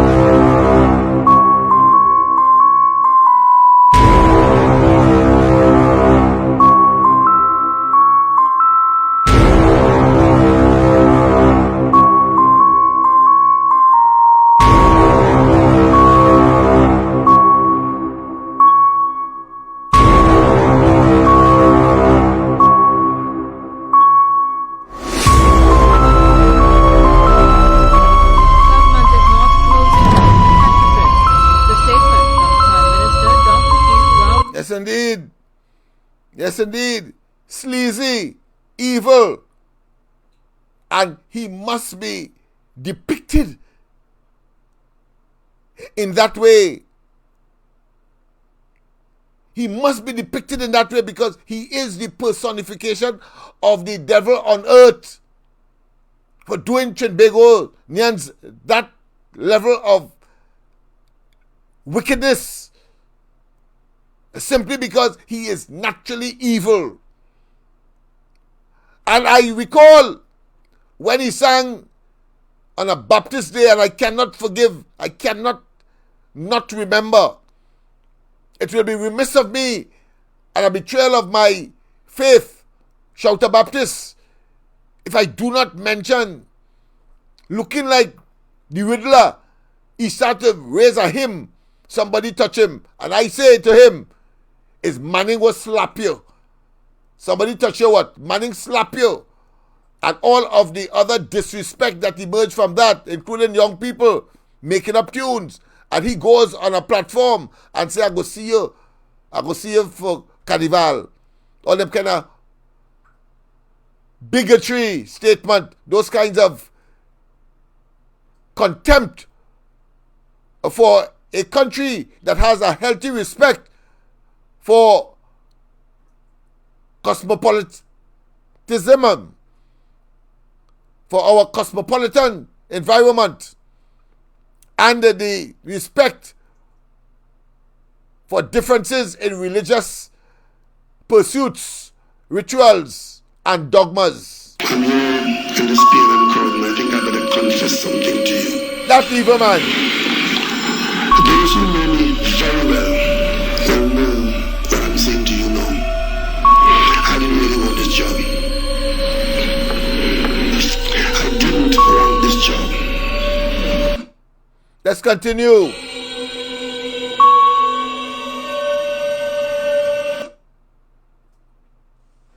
The PNM Listen to him. subscribe to, aspires to, and holds fast to the principle of morality in public affairs. Mind you, he says that for saying its sake, He's saying it, of course, to hoodwink and to, of course, deceive his audience, He could only say that to a PNM audience, People who, of course, somehow are suckers for deception.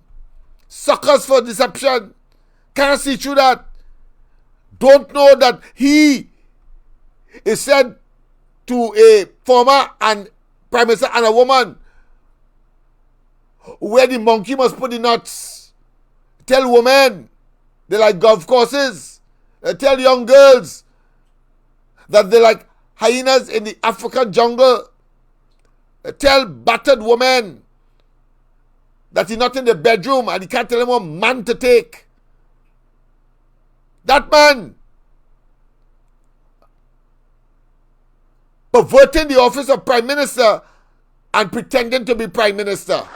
The government of Trinidad and Tobago is committed to eradicating white-collar criminal conduct in the corridors of power in Trinidad and Tobago, and will follow the evidence wherever it takes us. And what does that mean? Faris Al-Rari get a person that is so willing, Vincent Nelson, set him up with $10 million, entrap the man, and in the process pervert the course of criminal justice by targeting Anand Ramlogan and Ramdeen. And if he had gotten away with it, if they had gotten away with it, both Rowley and of course his minions, they would be telling you and then fattening their political chops and their political chances, and another cog. They would of course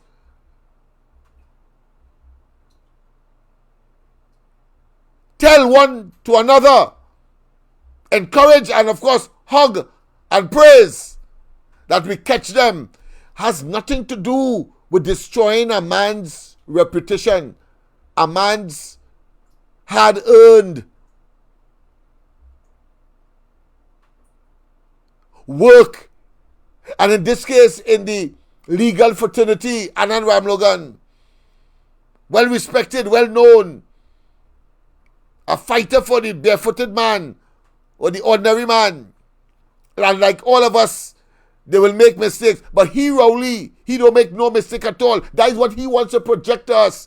And by telling us that the PNM is engaged, of course, in white-collar crime and wherever it is and so on, that time they manufacture that, just as how he manufactured those emails.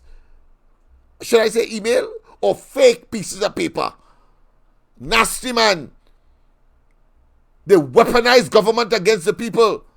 And we must know, never again. And they must be transferred or relegated to the dustbin of political history in this country without a thought, because the evidence is so obvious, so blatant, so conspicuous, so transparent, and so abusively wrong to do things like that because you want to remain where you are, and you say you didn't want the work. You didn't want the work. Now you realize you're facing a jail, and the Lord and all has abandoned you. Abandoned them.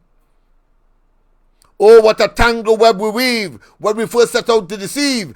And of course, who the gods wish to destroy, they first send them mad. So he gone mad. He gone on a moral and ethical tangent that has no meaning to him. So many allegations against Harris. And it dawned on me that that was the major item of political activity for the last 5 or 6 years. Let me explain to the people of Trinidad and Tobago what is the foundation of that. The law in this country. Hear him. He's going out to justify. You ever say, listen to him carefully? Watch his face. Watch his body language. Blatant and ablum. He's going to tell you not that it was despicable, hypocritical, and of course deceptive, and a betrayal that they did not agree to proclaim or to pass the procurement legislation where not even cabinet ministers could recuse themselves without having to question to be questioned by the police, or at minimum the procurement regulator could now intervene. He eliminates that, and then he comes there and telling you that the law says technical hogwash. What about your moral, Rowley? What about what is right? What is acceptable? What is obviously a wrong thing to do? How the hell you could have your cabinet 200 and something times recuse themselves to promote their family friends and your 1% friends, and then come and tell us in our faces that, listen, let the rich get richer because when they get richer, they could help the poor. Yeah, right. You buffoon. The Integrity in Public Life Act spells it out in detail. And if you are in a position anywhere, not only the cabinet, but anywhere in public business, and any private business of yours or your close family or associates have business in front of that entity, you are required to declare your interests. And if you have such an interest, you then recuse yourself from the decision making that is taking place in your favor or your family favor, your wife or your children or your whatever it is. That is the law for all of us. So just imagine that. 200 and something times, 260 something times, members of your cabinet recuse themselves for the reason that he just espoused. Conflict of interest matters. You eviscerated the procurement legislation so that it will not reach cabinet ministers. So, in other words, effectively taking the reach of the procurement regulator, the man who is supposed to monitor all contracts and so on, and issues such as those that are conflict of interest oriented, and then come and tell us that the law say, when of course you could easily, by your slim majority and all, and of course the UNC will agree. So you get a constitutional majority in that situation, will agree to amend the law so that that cannot happen. So he is watching us in our faces and telling us, in other words, we are a collective. Trinidad and Tobago's population is a collective of damn fools, of asses. That's what he's telling us. You take out the measures of the procurement regulations so that you and your cabinet ministers and of course government to government arrangement and financial matters dealing with the cabinet, the procurement regulator can't touch, can't investigate, can't of course make a note, can't make a conclusion, cannot of course express a concern. No, you take it out by one senator in the Senate.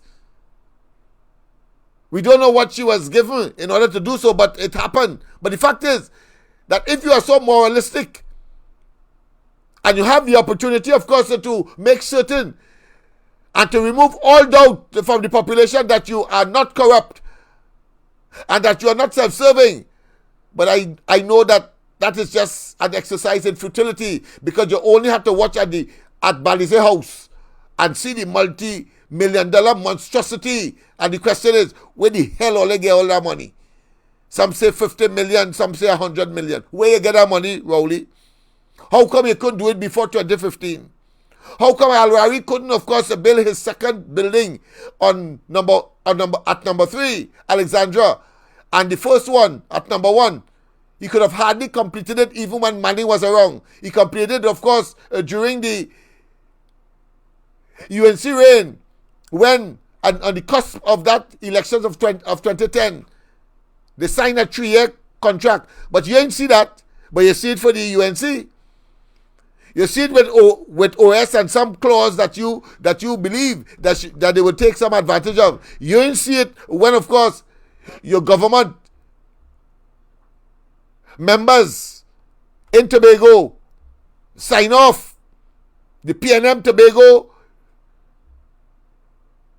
House of Assembly sign off on endless contracts. Some get paid and the contract can even do. You ain't see that, but you seen it for the UNC. You kill your dog. In the cabinet, every few weeks, the Minister of Finance invites the banks of the country to interact. Look how we going and protect Stuart Young now and his brother, who of course has loaned or should I say bankrolled a whole budget cumulatively. It benefits for his company, his financial company, leaving out local companies such as that are better suited and local. I talk about Republic Bank, Scotia Bank. We have, of course, First Citizen Bank, the government bank. But no, he chooses, of course, Stuart Young's brother's fledgling bank, now, of course, a merchant bank, and telling us that we must trust he and that the law provide what? There must be some moral limitation. And Rowley, you are an extremely moral decadence. That's what you are. Moral decadence. A criminal, a rapist, and a pedophile. That's what you are. And all that background qualifies you to be part and parcel and head of that criminal enterprise called the PNM. With the Ministry of Finance to provide funding in one way or the other. Borrow, pay, but you have to go through a bidding process. And the banks make their offer, and the Ministry of Finance determine which offer they accept based on the price and so on and so on. That goes on every month in the Ministry of Finance. And only Stuart Young brother happened. Yeah. And he had to recuse himself, yeah. It had nothing to do with the fact that Stuart Young is there. And that has to come to the cabinet at the end of the process for the cabinet approval. The Ministry of Finance can't just go up and borrow money just so. The cabinet has to approve it. When that comes to the cabinet, in the cabinet is a member, Stuart Young, whose brother works for a bank. Doesn't own the bank, but he works there. And every time that bank's name is called in one of these transactions at the Ministry of Finance, Stuart Young recuses himself from the decision. So if the Ministry of Finance went 10 times for the year, and that bank was involved 8 times, you will see on the 8th occasion, Stuart Young would have recused himself. Unconvincing, superfluous, and superficial. You cannot fool the entire population. You may be able to fool the audience that is there. Superficial, superfluous, criminal, public misbehavior and corruption in the highest offices in the country at the level of the cabinet. That is what that is. That is what you are justifying, Rowley. And the fact that he could talk that talk there shows that he will not stop. And he did not stop, because at the beginning, when we did the Freedom of Information, it was just about nearly 100. Now it's over 260 something and counting. The only cabinet in the world that has members of the cabinet recusing themselves so many times. Check it out. Google it. No cabinet in the Commonwealth is that corrupt and that insensitive to public sentiments. The man ain't even considering how it go look. He just said it is legal. And he going to the letter of the law. And that he feel that will save him. You know, when the UNC acted to the letter of the law as government, whether they amended that clause in the OS contract, and of course they gave different reasons for it, but I just want to make the point. It was their right too. It was their right. But he goes all over the place. He, Rowley, that hypocrite, that nasty, self-serving, a power mongerer, saying that on the eve of the election, on the eve of the election, on the eve of the election, to make you believe and to focus and to emphasize that it was immoral to do. But what he is saying there now, 200 and something times, is not immoral. That nasty. If you can find the UNC engaging in that 5 times, that's plenty. You can only make one occasion. You're talking about 200 and something in a cabinet. And he's comfortable with that, but can, of course, try to deflect attention away from his own iniquities, and his immoral cabinet have no sense of right and wrong, and try to blame others for them in their criminal enterprise called the PNM. He never had it better, and of course, because he has stolen, he has encouraged, he has fomented, he has laid the platform, he has facilitated corruption, nepotism and cronyism to the point where it is despicable, unacceptable. There must be criminal investigations into all of those transactions by this government when they get out of office. 2025, I've already said why it will not happen now. I have a stamp. I stamp it on the cabinet note, and I indicate which minister. That's what the law asks for. Yeah? Paris, on the other hand, is married into a family that has a lot of property in Port of Spain. And for years, those properties, many of them are rented by the government for all kinds of things and so on. Anytime any of those rentals come up for consideration, whether it's renewal or to establish a lease, because he is in that family, he recuses himself. You hear? Recuse.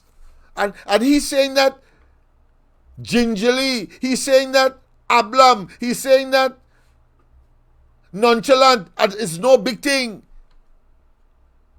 That is what this man is trying to tell the population. That is what he's telling them, young people and them, to engage in corrupt activities when you get into public service and into public life. That is what he's doing. And since you don't know or may not know, let me tell you as well. That is hogwash talking, because when he took the decision to complete the government plaza, he sounded a warning to persons who own buildings in Port of Spain that their lives or their dependence on these buildings for government rental is in jeopardy.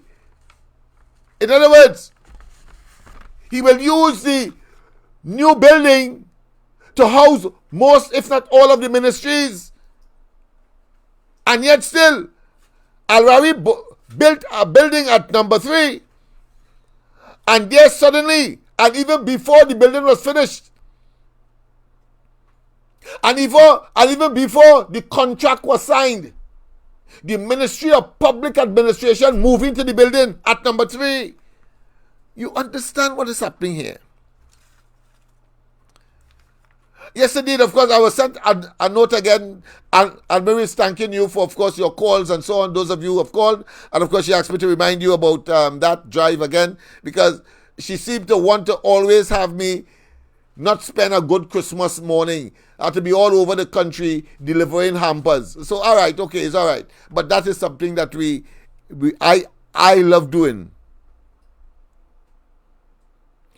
But of course, she also add that there are more people asking for assistance than people donating. Please, we want donors as well, because it must balance off. If we have 5 persons in need, at minimum, if we get 4 donors, we'll be able, of course, to balance it off. But if we have 200 persons in need and we have the same 4 donors, you understand, we have, of course, to select, and that is something we don't want to do. We want to give everybody something. As somebody called and said yesterday, I believe, she said, if I only get maybe a bag of rice and a bag of flour, I will try to get the rest to bubble up a pot. But Mr. Smith, things are really, really, really bad. And that moves your heart. Not these wicked people who, as Minister of Social Development, Donna Cox, seeing people line up for hampers and say that they're greedy. Just imagine that. You controlling the vote from the Treasury via budgetary arrangements for the Ministry of Social Development. And before you hang your head in shame to see people have to, of course, line up in private donating circumstance to get a hamper before you fill up a blasted trailer truck with hampers and go up there and distribute. You say that they're greedy. How more incongruent, how more can there be an example of a square peg in round hole? How can you unconscionably be the Minister of Social Development and therefore responsible for the least among us in terms of having them survive in the society, and make such a crass, devilish, evil, insensitive, inhumane, categorical statement that should render you contemplate your resignation and put somebody there? But the PNM will not have anybody that could empathize or sympathize. So therefore, if the leader is so indurate, so hard-hearted, so stone-hearted, I suppose it's because it's rocks he has studied, then we know what the rest of them are. But it's important that we highlight those issues. And in his own case as a property owner himself, if his property comes up, it does the same thing. That's what the law asks you to do. See, no. In his case, as a property owner, notice, justifying number 3, Alexandria, because that is owned by Al-Rawi himself, his wife, and his son. Number 3 is owned by his father-in-law, that family, the Nahus, of which his wife is a director of that company that manages these buildings. And that is one of about a dozen or so buildings, including one opposite the Town Hall, Subshore House. Of course, one on the corner of Oxford and Abercrombie Street. And the one that has attracted my attention in particular is the one called Iqua. in Barataria. That is the building that the Ministry of Finance has rented at least 3 floors in a 5-story building, where all of the evil relating to the property tax is being hatched. All the people to come and do the surveying and to do the evaluation and so on, all of them are there waiting, sharpening their chops to descend on the people and to do them evil in terms of the collection of that. That is where they're making all the preparations. Yes, I did my homework, I did my research. I can tell you, financed by the Ministry of Finance and therefore Imbert. And as I told you, the lies that he would, of course, provided to the population to hoodwink them into, of course, filling out those forms that originally was, of course, a con job on the people, so that Kamala, they had to go to court, and the court and them say, yes, it was a con job. The Commissioner of Evaluation did not sign that, or could not have signed it, because what you require before any kind of property tax is to be taken up is that you must have a register of properties. And they have estimated that there's over 400,000 properties, and the register must have at least 200,000 or half of that which exists in the country. And he tell us recently that they have reached that threshold, and they have done it once again by hoodwinking. And of course, generating a punitive action by giving that form and saying, hoodwinking the people once again and saying that if you don't fill it out, 5,000 and jail, when in fact suggesting that the police is involved and the magistrate and the courts. No! It is the Valuation Commissioner must have that staff, and they don't have that staff. And we told you all, do not fill it out. We told you, do not fill it out. But I understand those senior citizens who, by just hearing officialdom talk, and they don't know that it's criminals in high places that are really talking. So I understand that. And they are the ones that would mostly own those buildings because they want to will it or leave it for their offspring, their sons, their children, and their grandchildren, etc. Understand that. So I understand and in a sense forgive, but if we had listened, they would not have been able to do it all now or claim that they have reached the 200,000 threshold. Good night. Welcome to the corridor. Lennox, I want to add on to what it is now saying. Yes, my friend. Right, with that property tax thing. Now, they just to show you how them does be breaking the law all the time, Lennox. Yes. You see, your constitutional right tell you about your property and your liberty and thing with your place, Yeah. And your constitutional right trump that whatever law them trying to bring it towards you. So you see, everything is just deception and to be fooling the people. There's all that they be doing and robbing the people. That's right. Yeah. It's time somebody really just any Trinidadian just go and put them fellas in court, and the game done. And just know the finance minister finance everything. Yes. You understand? Yes, indeed. He finance everything because others always say leprechaun, die the devil, Die the original manipulator, die the one who teach them, Yeah. Because he in the beginning with all of them, Yeah. Yeah. Right. And people don't feel he is talking nonsense, Because I will show you how he is correct. Remember, and they still have another one coming up. Remember tax amnesty? Schemes to empty people's pockets and their mattress.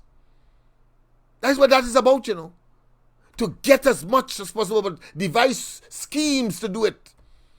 And while you ought to have paid your taxes and you may be getting a benefit, the fact is that you cannot distinguish or you cannot take away the fact that it is a scheme to, of course, get more monies, claiming that they want to provide for cleaning rivers and for potholes, etc., etc.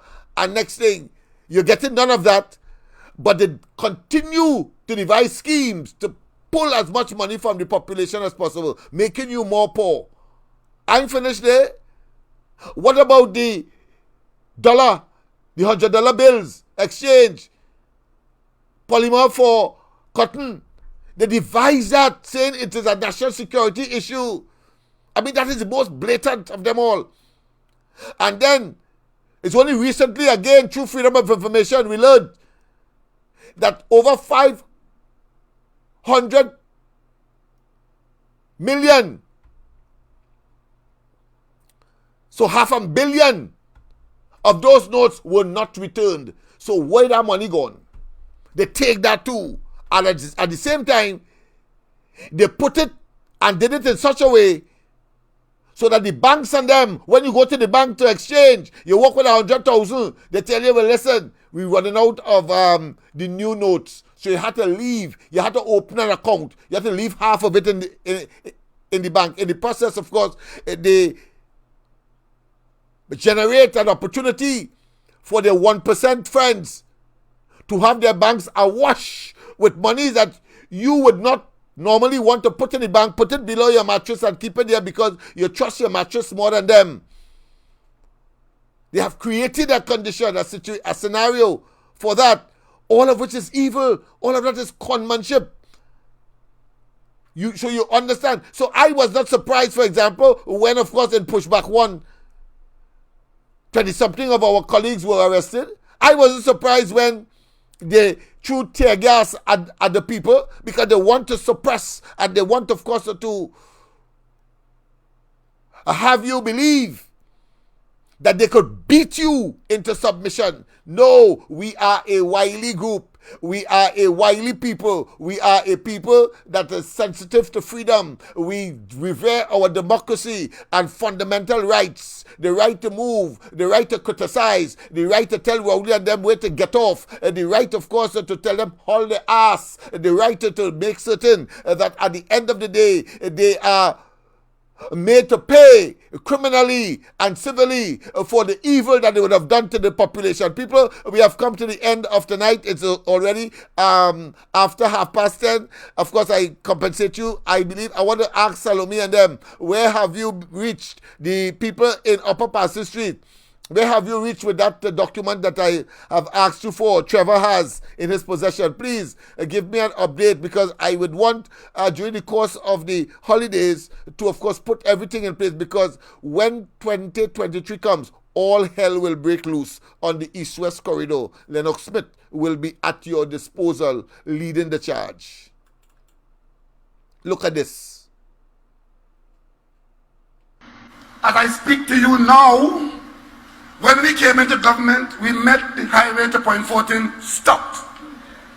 Because the highway to Point 14 somehow ended up down as a highway to D-Bay. An offshoot, right? The intention was to build a highway past the creek, down through the main road, down through Rizalak into Point 14, and off that highway, you could build spurs into the other areas. They took the main project into their constituency. The UNC was building the San Fernando to Penal Highway, you know. It started as the Point 14 Highway. You see how they are malicious? You see how they are intentional? You will understand how pernicious, how evil, how diabolical, how, of course, fertile in terms of evil thoughts and expressing them so as to hoodwink the population. The UNC was in government. And if they decide to carry the highway in a particular way so that more communities can benefit, and of course, the agriculturalists and the agricultural belt in that region can have greater access to their lands and their produce can come and they can produce more. They're smarter than the PNM. But here it is. They make it look as though it's a bacchanal and some self-serving issue, when in fact, at the end of the day, it's a good thing that the UNC did that, because if it had started at the Point 14 side, where the PNM constituency was, no highway would have reached the Bay and these places where, of course, the agricultural belt is in this country. Understand that. That is the level of evil and deception these people are capable of. A pleasant good night. Welcome to the corridor. Tell me. Good night, Mr. Lennox. They didn't do nothing 11 till the only thing they know fix the pipe out goes for months. They don't fix it today. All right. And what about that document? Nothing. What about the document from Trevor? And they still didn't put on a water. Trevor said, as I told you, he said he gave Abdullah it. And then he told me, I said, we get it from the ministry or Right, that I want to know. university. He said, get it from UE. Up to now, he can't find it. I don't know what. Up at UE? He got it at UE? He got it at UE? He says UE get it. All right. He knows, find out from him if he knows who he got it from or what department. He said he can't remember, but I go ask him tomorrow, please go. All right, okay. Because like him tell me than anything else. He just pass straight and pass.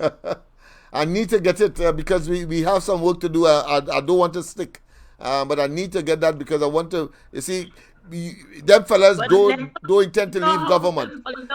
Yeah, Rowley doesn't intend to leave government early, so I need to be able to have my facts so compact that they will have no choice but to act.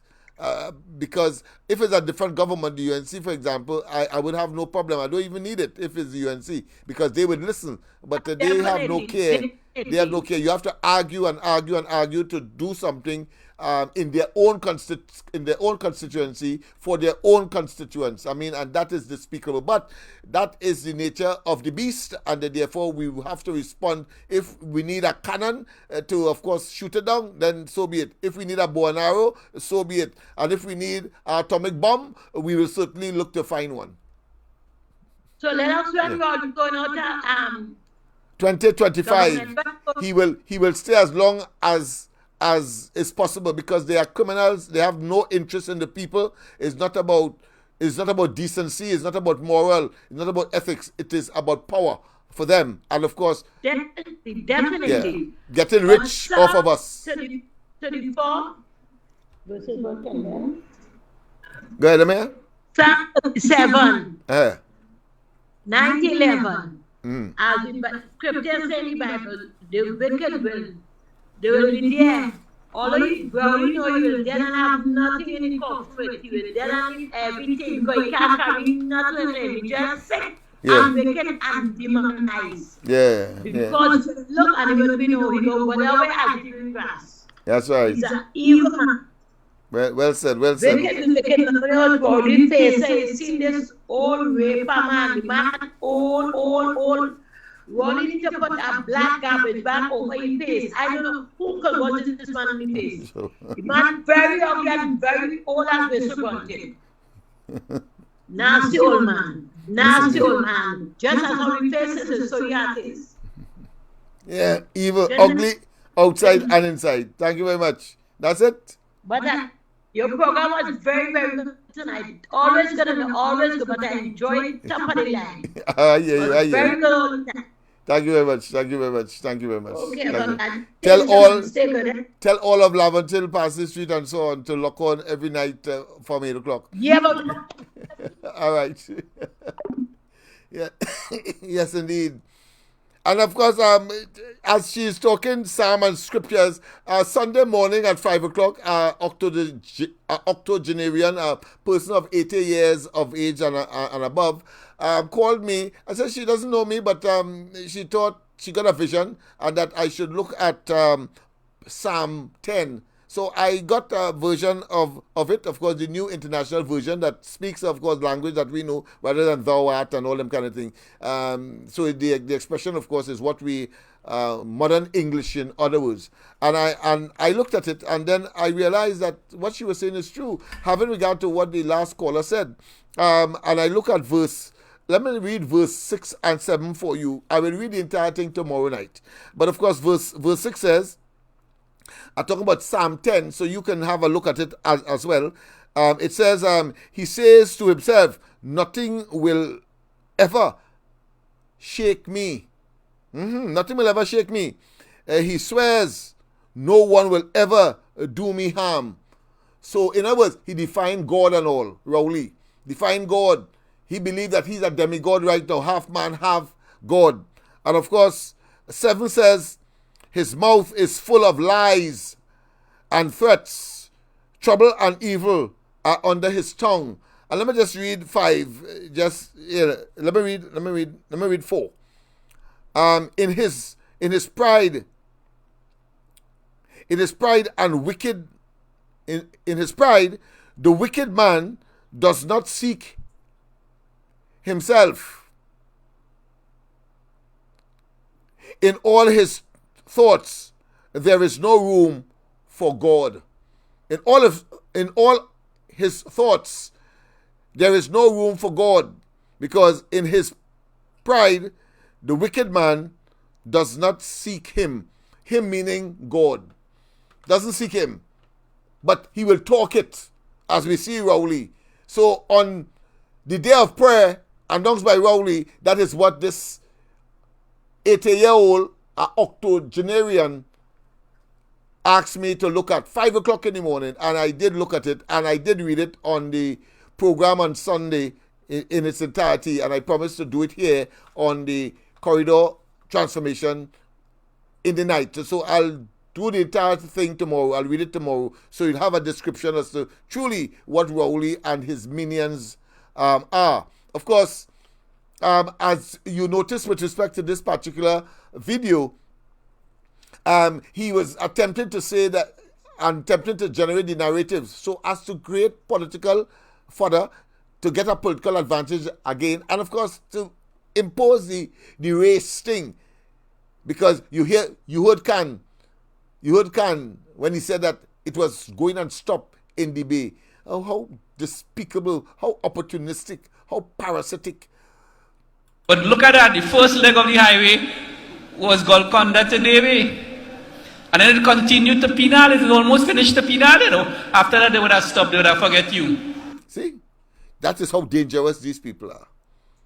It was a highway to Point Fortin, but he has changed it for political, opportunistic purposes, to say that it was a highway to Debay, to suggest, built into it, knowing them as I do, race, and them Indians and them wanted for themselves and so on. That is the despicable individuals we have, conmen and criminals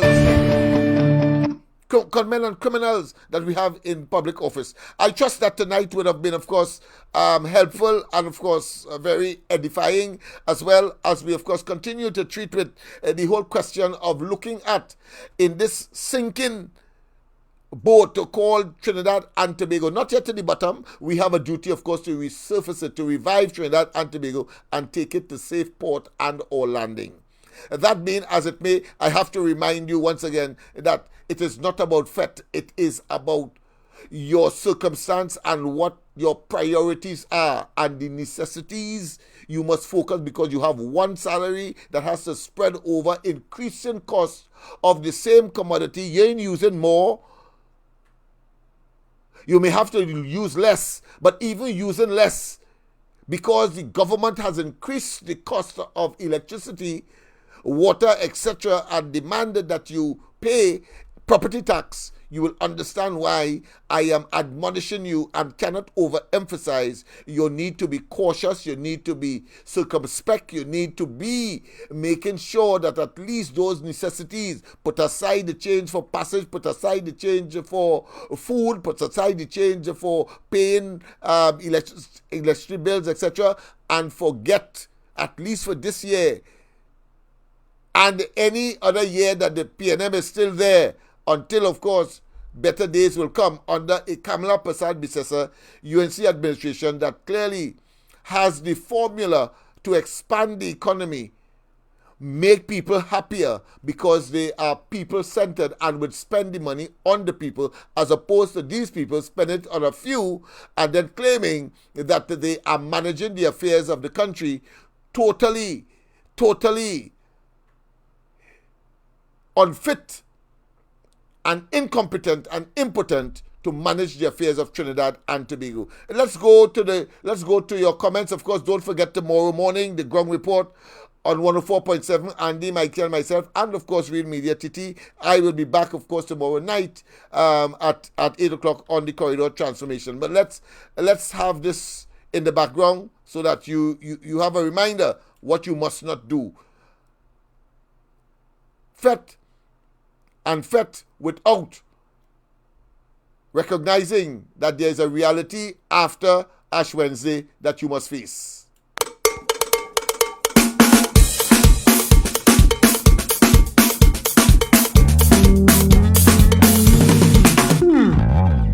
Fetting is me middle name. I come in to take the blame. I just study fetting for my leave home. Bacchanal is my last name, and I come in to take the blame. It's Bacchanal from the time I leave home. And my first name is Party, so whenever you see me, please address me as Party Fetting Bacchanal. Monday, Party Tuesday, Fetting Wednesday, Bacchanal until Carnival is over. Thursday, Party Friday. Yes, indeed. Let's go straight, of course, to your comments. Yes, it is. Nazma Ali is there, of course. Primraj is there. We have, of course, Brandon is there. What Brandon has said. A nice program, Brother Lennox. God bless. Thank you very much, of course. So Tommy is there. Primraj is there. Of course, Nigel is there. Who again? Leon is there. Yes, indeed. What Leon has to say. Leon Charles, he says, people of Trinidad and Tobago, please keep a very close eye on the EBC. Will have new rules for the next general elections. It will not be fair if there is no observers. We must be prepared to face dictatorship. Good night, everyone. Season's greetings. Thank you very much. Very, very appropriate, my friend. And don't be too. Let me put it on next way. Be equally vigilant as so many of us, because we are working towards making certain that the EBC accounts and that the government accounts for not, and even if they are here, for making certain that the accommodation is such that they don't frustrate international observers. But we are writing and we are informing, and we are, of course, generating the consciousness across the region, across the hemisphere, and across the world, because of what we have experienced by a government run by a man who wants an unfair advantage. And we saw what he did with respect, of course, to the House of Assembly in Tobago. And we have to be fools to do the same thing over and over and expect a different result. No, we are prepared, or we are preparing at minimum. See you tomorrow night. God bless. And don't forget, tomorrow morning, the Ground Report, Andy, Michael, and myself on 104.7 and, of course, Real Media TT. Have a wonderful rest of the night. Yes, indeed.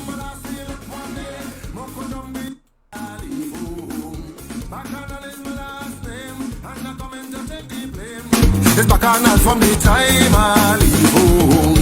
And my first name is Party, so whenever you see me, please address me as Party Fetting Bacchanal. Monday, Party Tuesday, Fetting Wednesday, Bacchanal until Carnival is over. Thursday, Party Friday, Fetting Saturday, Bacchanal until Carnival is over. Sunday, well, I'm on again. Tell me what's my name? I say Party Fetting Bacchanal, Party Fetting Bacchanal, Party Fetting Bacchanal. So Jambalaya still up one day, Moko Jumbi's on the way.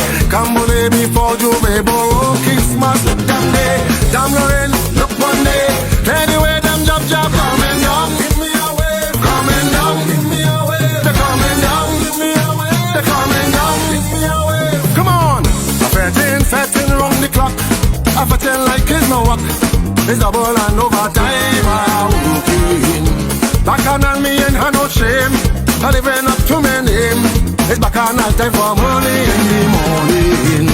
I'm the life of every party, so whenever you see me, please address me as Party Fetting Bacchanal. Monday, Party Tuesday, Fetting Wednesday, Bacchanal until Carnival is over. Thursday, Party Friday, Fetting Saturday, Bacchanal until Carnival is over. Sunday, well, I'm on again.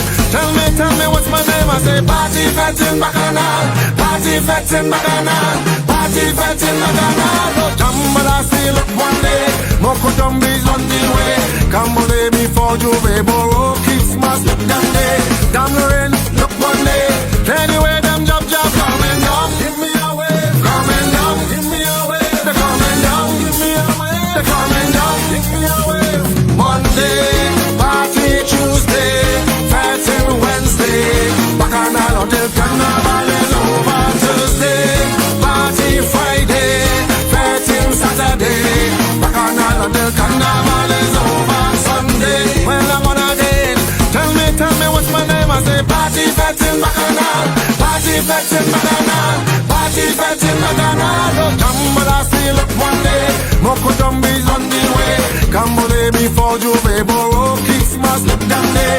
Damn Lorraine, look one day. Anyway, them job coming down. Give me a wave, coming down. Give me a wave, they're coming down. Give me a wave, they're coming down.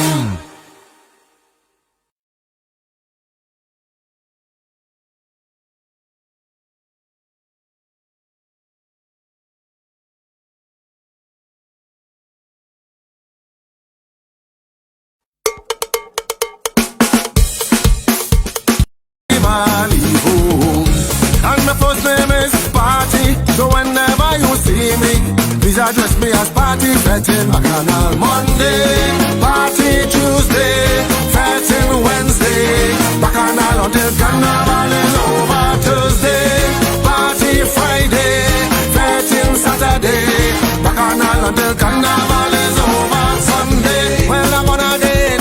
Tell me what's my name? I say party fetting Bacchanal, party fetting Bacchanal, party fetting Bacchanal. Jambalaya still up one day, Moko Dumbies on the way. Cambole before Juve Boro, Christmas look them day. Damn Lorraine, look one day. Anyway, them job coming down. Give me a wave, coming down. Give me a wave, they're coming down. Give me a wave, they're coming down. Give me a wave. Come on, fetting round the clock. I fetting like it's no work. It's double and overtime. Bacchanal me ain't had no shame. I living up to my name. It's Bacchanal time for money in the morning. I'm the life of every party, so whenever you see me, please address me as Party fetting Bacchanal. Monday, party Tuesday, fetting Wednesday, Bacchanal until Carnival is over. Thursday, party Friday, fetting Saturday, Bacchanal until Carnival is over. Sunday, well I'm on again. Tell me what's my name? I say party fetting Bacchanal, party fetting Bacchanal, party fetting Bacchanal. Jambalaya still up one day, Moko Dumbies on the way. Cambole before Juve Boro, Christmas look them day. Damn Lorraine, look one day. Anyway,